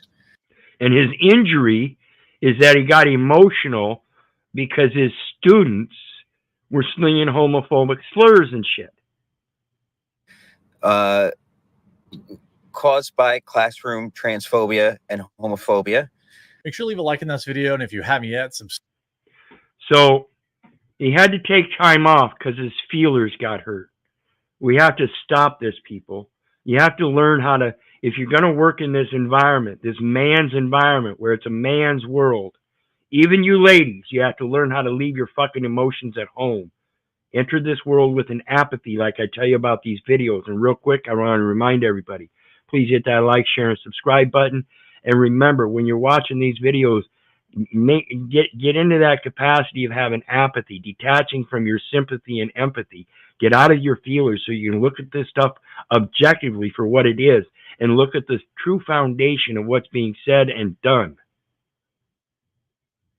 Come out of the delusion.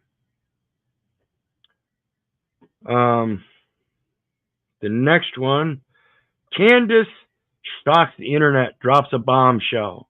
Candace Owens, folks. Small things make a real impact in the world. When you choose the giving puppet. Yeah, I got any show for y'all. Yeah. What Candace talking about? Candace investigating the what's the word? Genealogy of Kamala Harris's family. Kamala's in trouble because trying to figure out if she's black or not. Because Candace, she FBI and CIA. Yeah. Check out this video. Can't find any evidence that Kamala Harris is black. So first, let's start with just Kamala Harris's birth certificate. In the bottom there, you can see that it says that her father's name is Donald Jasper Harris and that the color or the race of the father is listed as Jamaican. So you can be Jamaican, you can grow up in Jamaica and not be black. Obviously, it's like Elon Musk, like he was born and raised in Africa. It would be. As we spoke of earlier, same concept applies. Just because you claim Jamaican doesn't mean you're Jamaican. What about all the people in the United States that claim to be American? You know, African American. What about the German Americans, Italian Americans, Scottish Americans, Chinese Americans? How come none of those ethnical groups or genealogical groups, whatever you want to call them, how come they don't make those claims? How come it's just African American? What is it with this fucking language that people don't understand? Absurd for Elon Musk to say that he was black because he is not black. He is a white African. This is an alleged photo of Beryl Christie Harris, okay? A white African, but still an African American. You see the delusion in the term African American? Everybody thinks that African American is absolutely black. No, it's not. Understand what you're speaking so that when you speak it, you know what you're saying.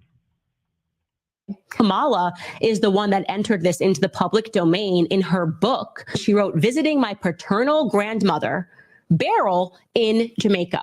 Okay. Beryl was born in 1921 and she died in 1960. 1960.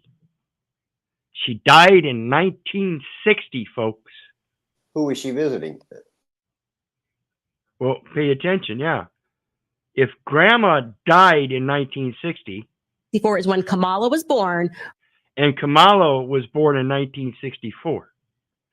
How can this be a picture of Kamala with her paternal grandmother? This is in her own writing. This is in her book. Kamala's book.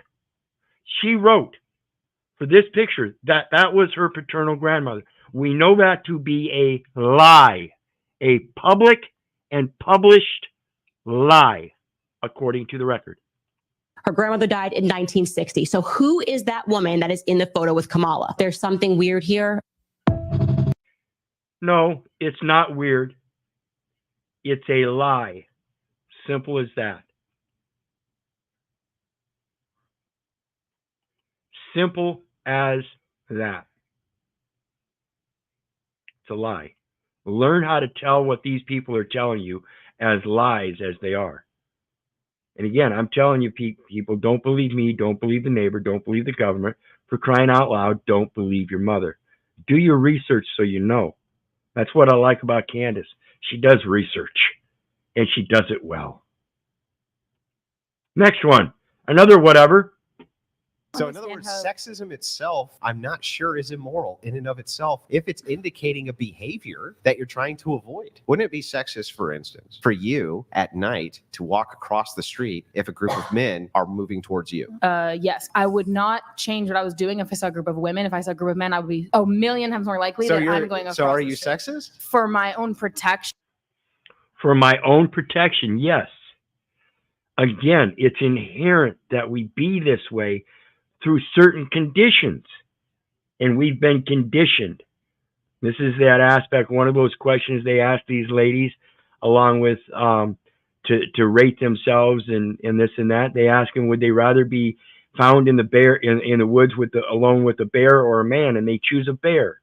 This is profoundly insane. When you look at the inherent foundation of our roles in society, what we have today is far off base from the traditional. This is why these traditional platforms are coming back up. Men want their traditional lives back. It's much easier to maintain than this chaotic, emotional DEI bullshit. Well, look at the detriment on that alone to just the children, what that's teaching the children about the men. Absolutely, both men and women. I mean, I've been in some deep research, you know that, Keith, but when you go back to see when they started destroying the families and the men and the divorce rates and all of that, I mean, there's no doubt what's been done, and there's no doubt that all this shit is evil. Well, yeah, and that's, in my own generation, my mom came from a family of 10 children. My dad came from a family of 14. They together had a family of 5, got divorced, went on to have more families. However, each and every one of their children went on to have families of 3 children or 2. One went on to have a family of none, and I'll be damned if not all of those families have been broken up since. None of our families have stood. I am the end of my legacy, the Conradi legacy on my dad's side. Granted, he's got other brothers that will continue that Conradi legacy through them, but I am the last leg of my dad's part. There's no more male children. I am the last.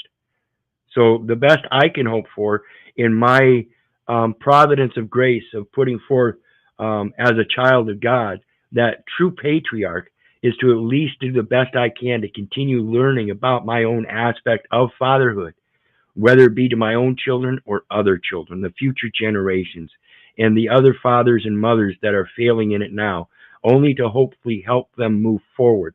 I'm not trying to do this to put anybody down. Like when I say, when I call people bitch-ass slaves, I've been the bitch-ass slave. I've been the fucking fool. I've been the jester. I've been the mischievous one. It's time to get over it, grow up, and understand the important reality of our imperative self-appreciation even is not to be hedonistic, but to be a legacy for those that come after us. We have to stop being that selfish, self-centered, end of the story hero and famous star. It's not a 15 minutes of fame. That's what this world would like you to believe in, though, in that popularity contest. Yes. For your own protection, in that case, yes, I will be sexist. Okay. I'm sexist towards this group, even though most people in this group aren't going to do this. And I, in the same sense, you want to look at it as sexist all you want. I will be very masculine and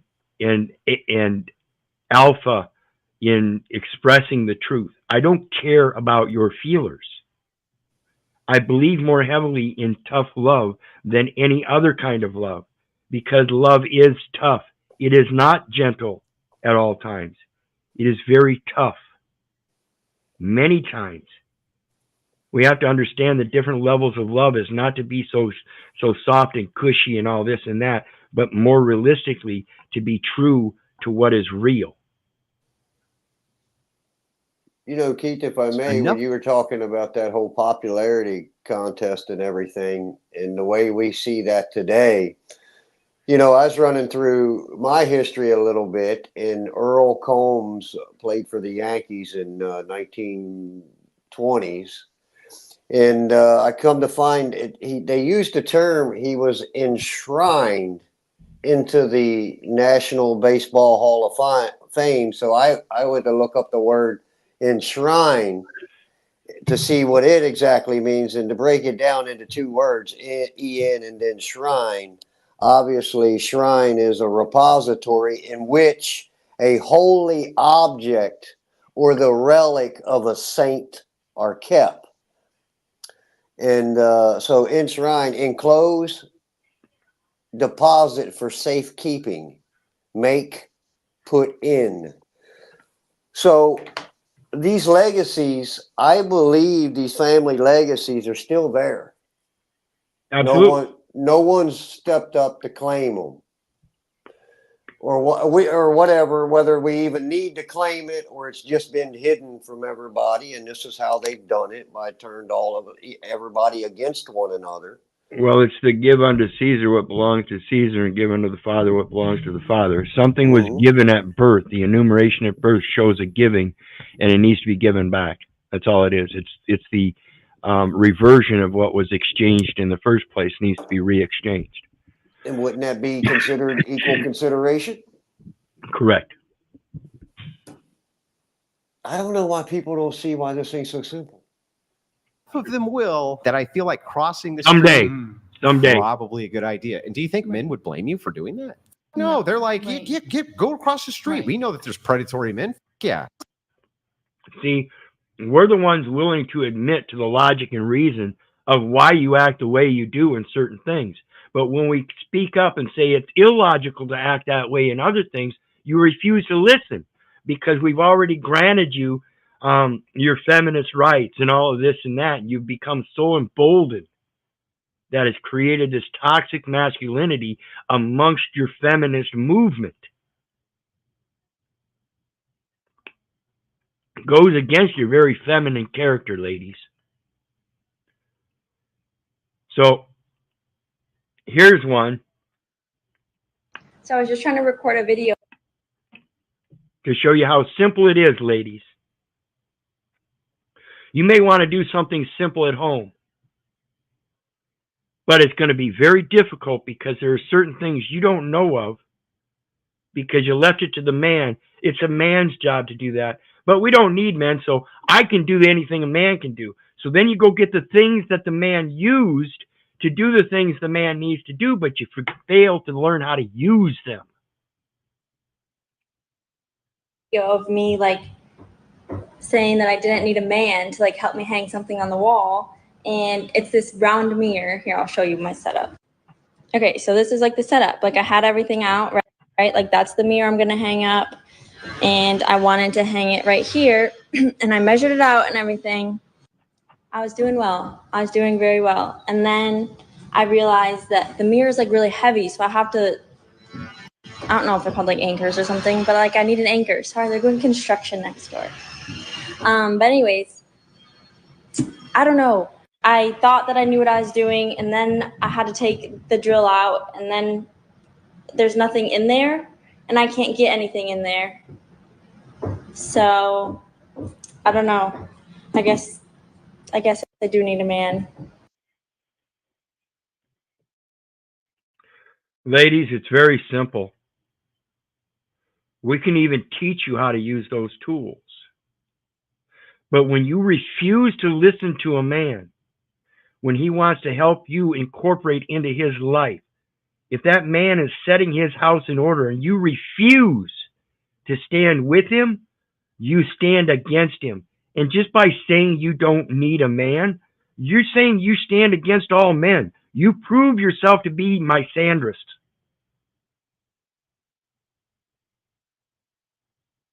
That's insane, ladies. That's pure insanity. Now here goes another one in those public buildings as far as the rights, public accommodation and stuff. So let's take a look. Turn your camera Who off. are you? Recording here. Who are you, sir? I'm the court administrator. Turn it off.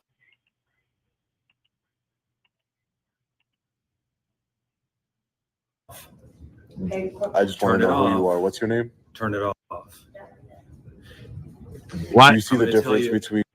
Watch what he admits to, Russ. This is a court. You know, he's taken upon that title, court administrator, right? I heard it. Difference between you and the woman that just came out here. I'm going to tell you one more time, and then you What's can your get name, arrested. sir?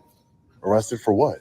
Disorderly conduct, obstructing official business. I'm not obstructing anything. This is my Yes, First you are. Amendment right. You're not even a law enforcement officer, You sir. don't have a First Amendment right in this building. Of course I do. You're not. I don't know why it's buffering like this.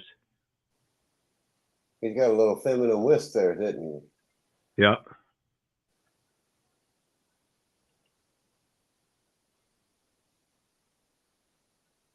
Turn your camera off. Who are you? To record in here. Who are you, sir? Enforcement officer, You sir. don't have a First Amendment right in this building. Of course I do. You're not allowed to. This is not the record. United States of America. Turn it off. Are you a law enforcement officer, sir? Yes. Yes. You catch it? He's not a law enforcement. Yeah, he just admitted he's a court administrator, right? Yeah.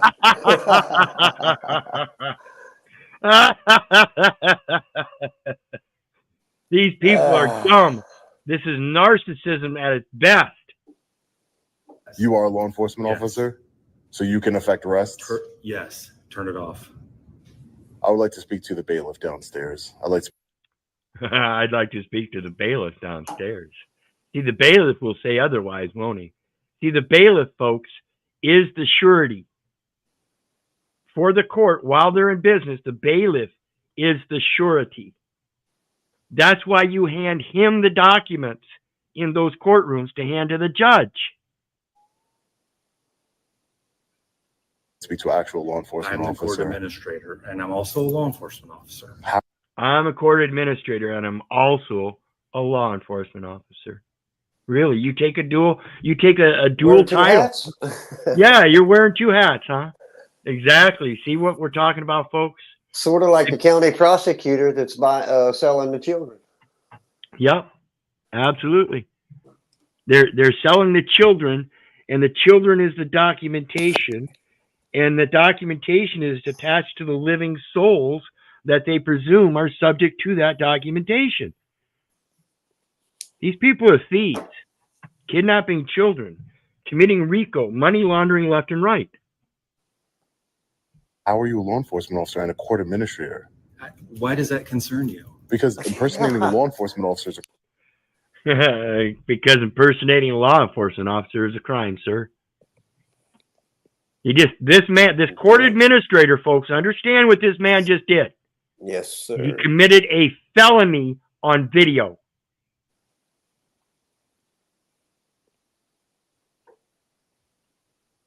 Let me make sure you understand.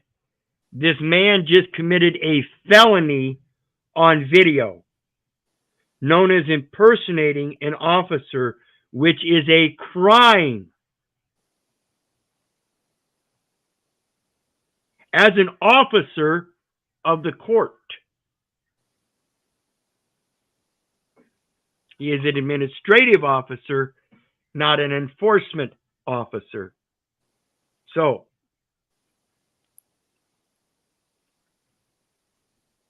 crime, sir. Then you can go file charges against me.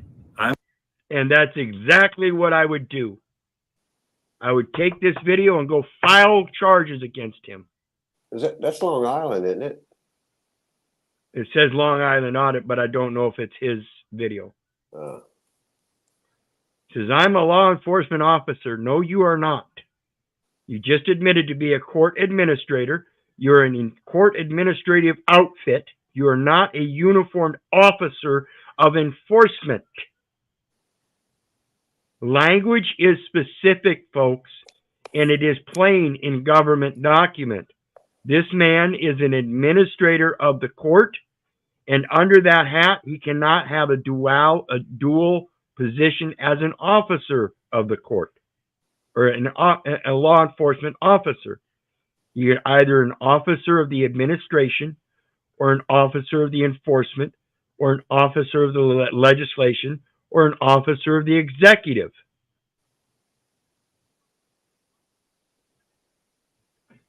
Oh, here we got a nice one. This is the insane level of people not taking responsibility.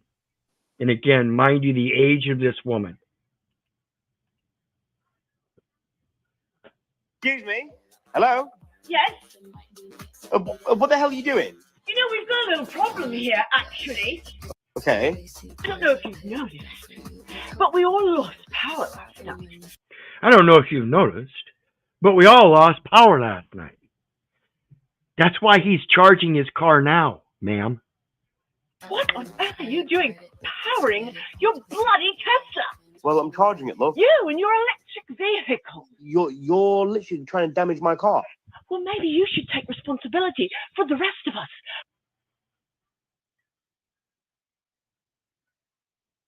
Did you hear that? Well, maybe you should take responsibility for the rest of us, right? This is the delusion of people. And notice again her age. This is no young idiot. This is a woman that has evidently been fed by the silver spoon all of her life and is so entitled she thinks she has no responsibilities and that everybody else should take responsibility for her and others. Where do you get the authority to say that you have no responsibility? How can you say that? How do you back up your authority to say that you have no responsibility and somebody else has to take responsibility? Sounds like you don't have any authority then, if you have no responsibility.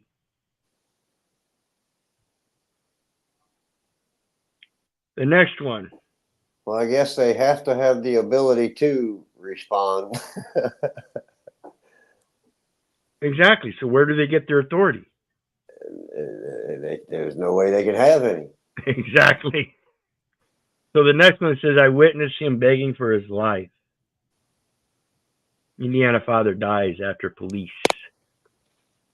Well, outrage in Northwest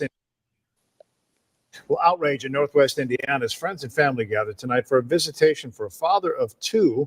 They're demanding answers about how he died during a medical call for help. Riker Earl's family telling WGN's Jenna Barnes they witnessed him go limp while a police officer held him down.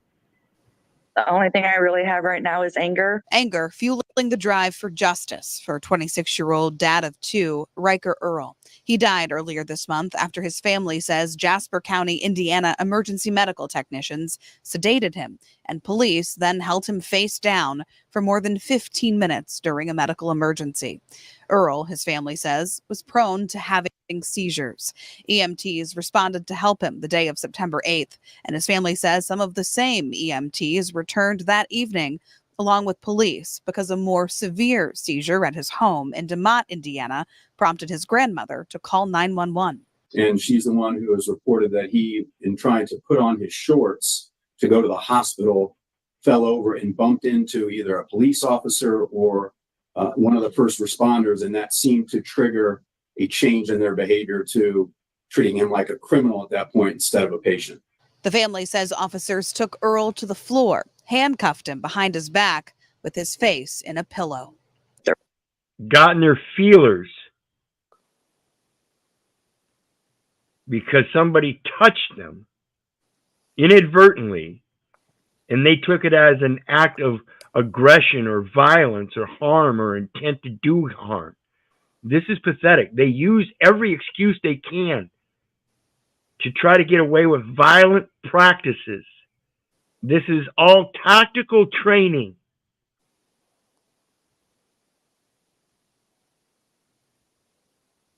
These people don't belong in police enforcement. Well, you know, here's the sad thing, and I don't know if I should even. You know, the sad thing for me is I truly do feel even sorry for these people that act that way.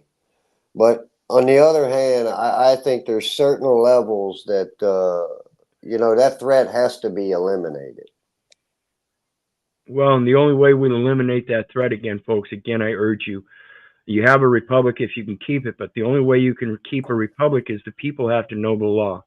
Absolutely. In knowing the law, we have to be able to maintain the oversight to restrict that despotic enforcement.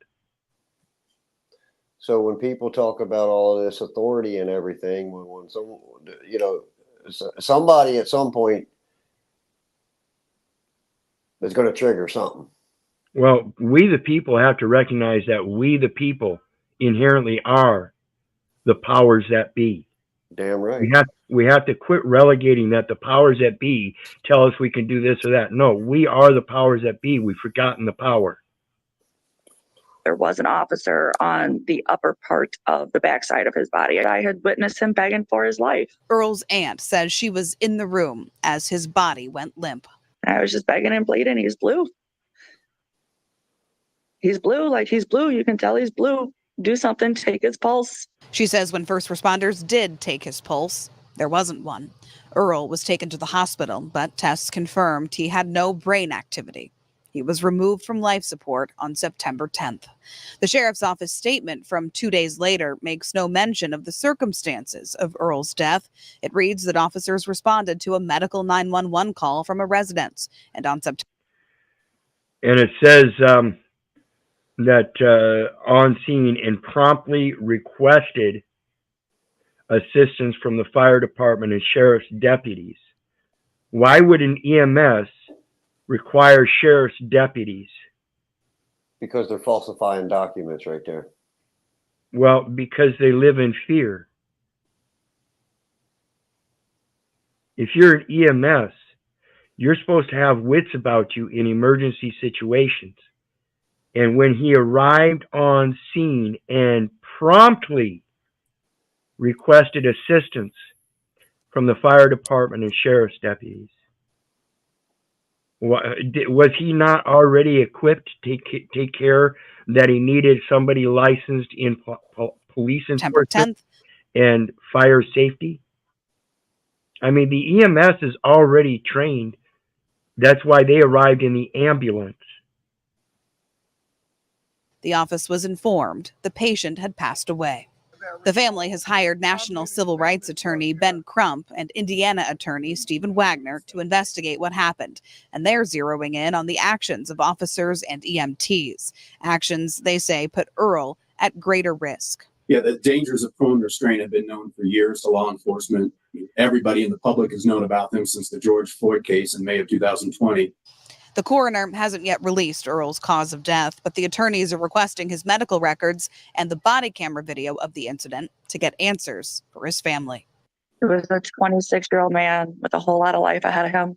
Jenna Barnes, WGN News. Pathetic shit. Pathetic shit, Russ. Yeah, it is, man. Such a short life. And what? Leaving two children behind, was it? Yep. Disgusting. The very people that's supposed to be there to assist you, call in times of need that you can call and lean on.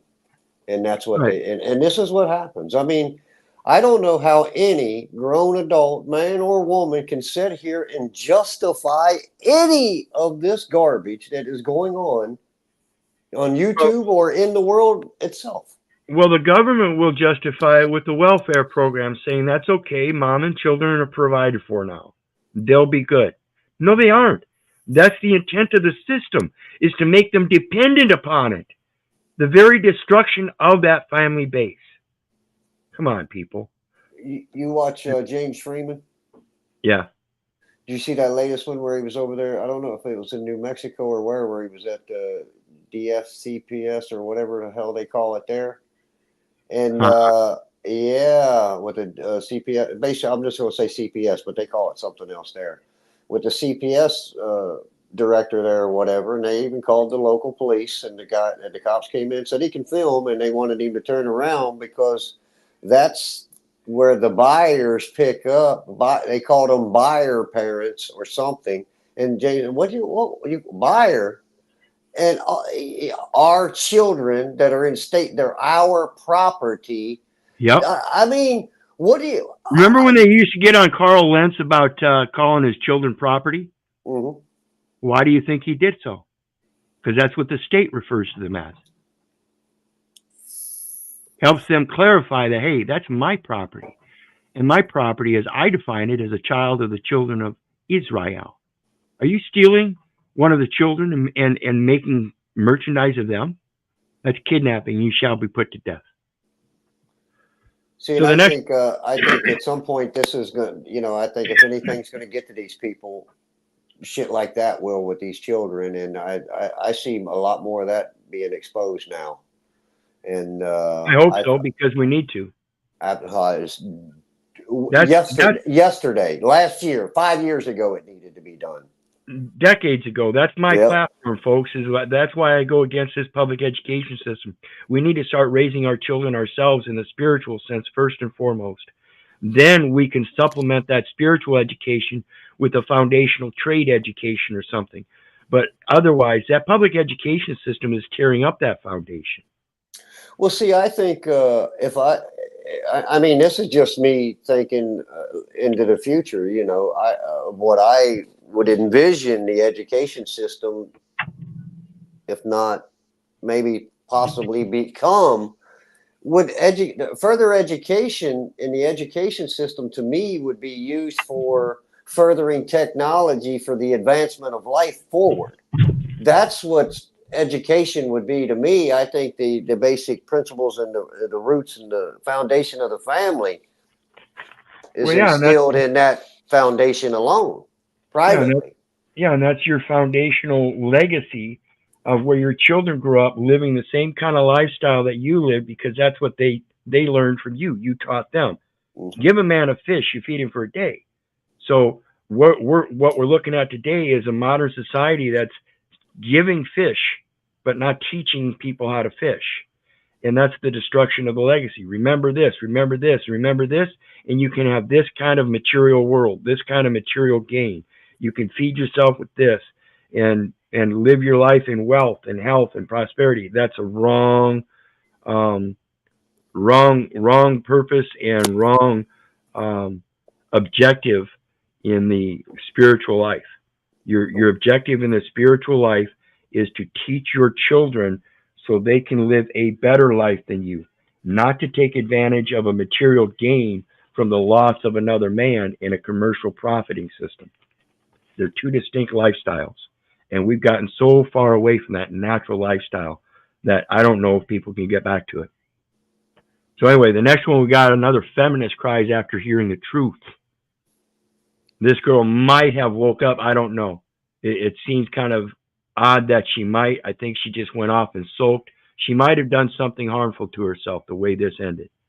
I hope not, but pay attention. This is what they face when they have to stand up to their own delusions. And this, again, is not just women. It's men, too. You beta-cuck corporate males that act all fucking alpha, but won't stand up for a fucking thing on a foundational truth. It's all built on your emotions. Come out of her. First, girl, serious advice. You need to stop making decisions and choices. Find a man in your family who is sensible and who really cares about you, and just take their advice seriously. Also, abandon feminism. It's truly poison. Okay, you guys are all just like really misogynistic. Okay, you guys are all really just like misogynistic. No, you're going to have a hard time facing the truth. Just because you're misandrist doesn't mean everybody else is misogynistic. You have to stand up to your own misandry. What is misogynistic about his statement? I'm just asking how you define misogyny.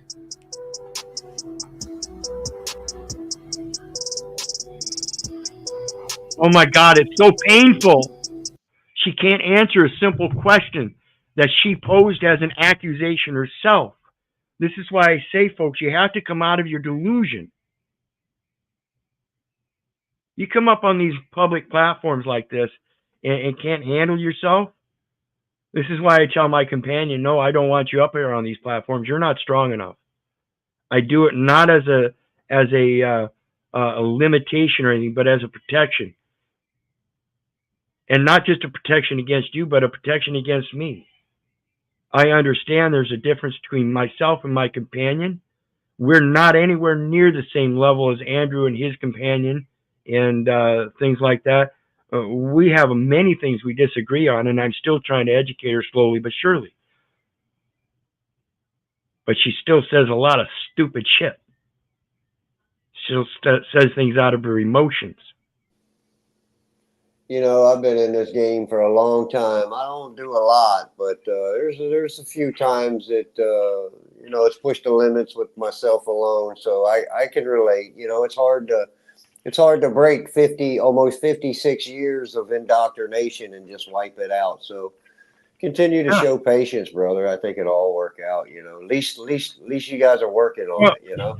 Well, yeah, and what better way to prove that I'm not misogynist in that I deal with this stuff daily. You know, if I was a true misogynist, I'd say, fuck it, go get me the woman that is already built for me. That's not what men are supposed to do. Men are supposed to set their houses in order. That means they have to build their women. They have to build their wives. Some can do it foundationally at the beginning because both sets of families, when they have a man and a woman coming together out of those families, have a foundational set establishment already, and they grew up with like sensibilities. If you don't, you have a more of a build to create, and it's going to take longer. Particularly if those builds don't start till later on in life. We didn't start our relationship until 15 years ago, after we'd already had several other relationships prior. So both of us have bad foundations that we're trying to stabilize. But you know what's crazy? Finances is probably what destroyed most of the foundations of these families throughout the world for decades on top of decades. Yep. Silver spoon feeding. Yeah, and I mean, you take a look at that, and I mean, how the one coming from a silver spoon, and then, you know, one that had to, you know, earn everything that they got. I mean, there's a difference, and I sometimes I blame myself, Keith, for leaving Pennsylvania, but I guess when I look back on it, I didn't have much choice with the whole Baker Act and all of that shit, and you know, that was a huge threat there to my safety and my freedom. But you know, I hold no grudges on it because I do realize that, you know what I mean? Those two different upbringings or whatnot, and that whole deal. But once it hit me, because you know, I had a decent flooring business, and you know, I was always a self-made man, and you know, always worked for myself. And you know, once I realized that every one of those was slave notes, and there was no way that I could actually sign my name properly. Shoes off, belts off, put your stuff on the tray so you can have one. And create this finances righteously. There was no way for me to do that. I look at all of them as slave notes. Yeah, because none of it is created in righteousness. It's all created in self-righteousness, and I can't be a part of it. I can't go out that way, not knowing. Right, and that's that part: give unto Caesar what belongs to Caesar, and give unto the Father what belongs to the Father. And that's why that video earlier, where that gold digger was on vacation and didn't go to the funeral. My God, that's heathen shit there. Heathen, not just hedonistic, but heathen. So let's finish this up and watch how this girl ends it up.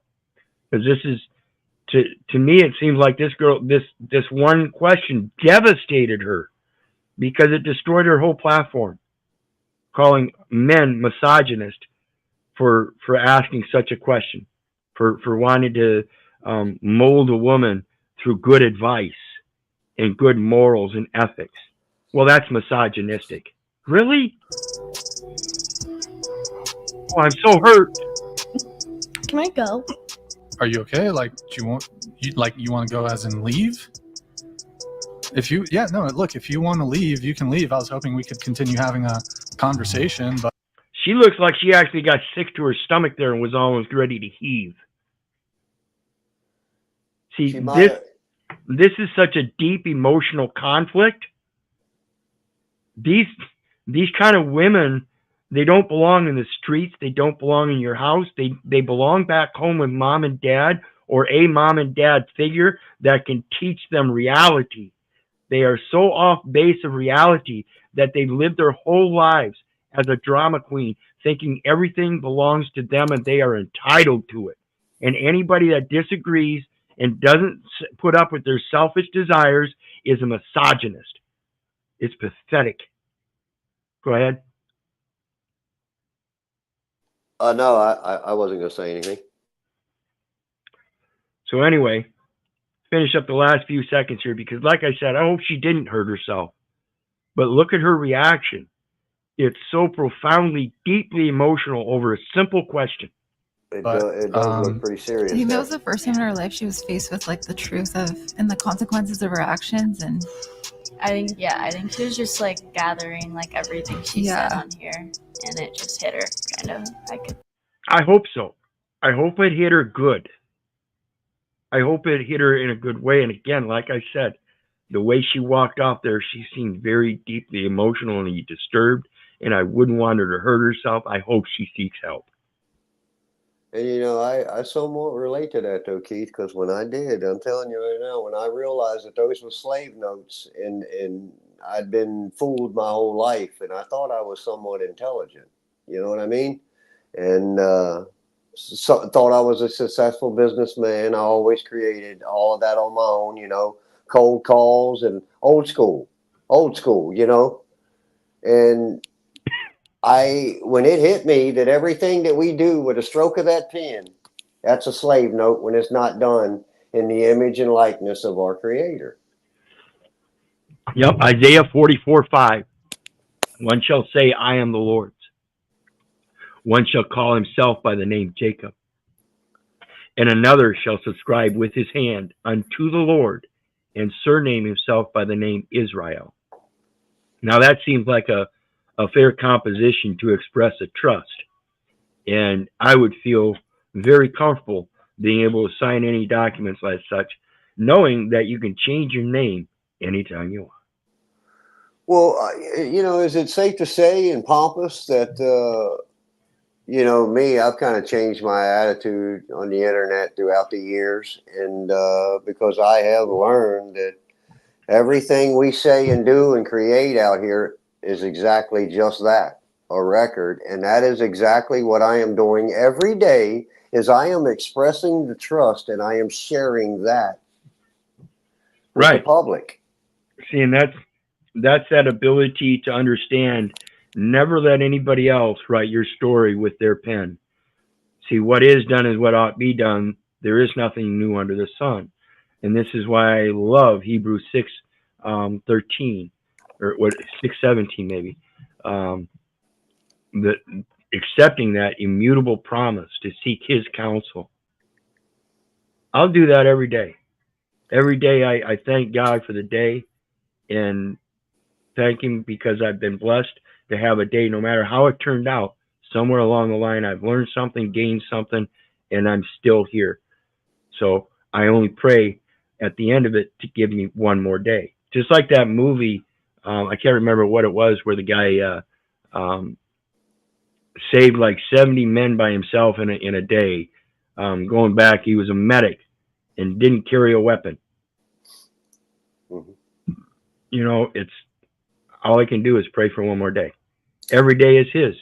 So I pray for another one of his days where he provides me with grace. And that's that footprints in the sand. Because if I get weary and I only see one footprint or one set of footprints, I know it's him carrying me, because ain't nobody else out there carrying me. Everybody else out there claims I am going to owe him a debt. So anyway. See, I never was into the whole religion and everything. Even growing up as a kid, you know, I mean, we were forced to go to church or whatnot from time to time, but it was never anything, we'll say, on a schedule, you know, repeated often. But, you know, I remember, I don't know, seven years ago or whatever, you were reading from scriptures and you were talking about that, where the land's not for sale. It is mine forever and ever. And I remember sitting there and I'm like, there's no fucking way that says that in that book, when that's what we've done our whole entire lives is buy and sell. Yeah, and that's why I say, you know, when I seek counsel and I look at those scriptures, I don't believe the scriptures. I use the scriptures as what they are, a set of examples that are historically tracked that we can use today. And the law today even recognizes them, despite the fact that they're hearsay. They understand that they are the foundational elements that constructed this nation. So anyway, last words, Russ? Nah, brother, it's always a pleasure to be up here with you, and I appreciate the time for sure. And you know, it's always I'm an eager beaver when it comes to learning. I mean, I'm every day on it, man. And you know, I've got some things I'd really like to share with you on some private time. If you ever got some time, we can do something private or something. Share a few things that I've discovered within my own lineage, we'll say, and that seems to coincide with a lot of shit that is played out within the history. Apparently, you know, there's some serious ties there, and that Earl Combs that was the Yankees, and his whole 11-year career was with the Yankees. He was a center fielder. He was later, he later, after he retired his career from the Yankees, he was the chairman for the Board of Regents at Eastern Kentucky University. Yeah, that's when we get into those land grant colleges and stuff too. Yep. And then is that one of them? Eastern Kentucky. I haven't looked yet, but yeah, check that out. Find out. He died at the age of 77, and then they put his second son, I think it was. There was an Earl Jr. and then Charles. And they, after his Earl died, they put Charles as the chairman of the Board of Regents, and the chairman is an occupier of authority. But anyway, he becomes the chairman, and then 1983 in Richmond, Kentucky, him and his wife were slain by gunshot in their home in Richmond, Kentucky in 83. So, you know, there's some deep roots and ties with Bashir, all of them. Tom Wolfe. Who knows? Daddy Divine might be in there too. I don't know, but it's a big document. It's got the Library of Congress and everything. So, well, get a hold of me, drop me a line, and we'll get together tomorrow or Tuesday or something. Yeah, I dropped you a couple more things over in your messenger, tying some of that together with Henry VIII and King James and all kinds of shit. But very interesting stuff. All right. All right, brother. Much love. Be the change you wish to see, people. Absolutely. Absolutely. Popularity without a positive purpose is pointless and valueless in life. There you go. All right. Much love, brother. Thanks for stopping up. And I want to remind everybody, hit that like, share, and subscribe button. There is a PayPal link down there if anybody wants to share some love. Always appreciated. And you guys know me. I love you, but I don't give a rat's ass whether you love me back. That's to say, I don't care if you hate me. I don't care if you don't respect me. That's on you. So may God bless you and have a good night. We'll see everybody next time.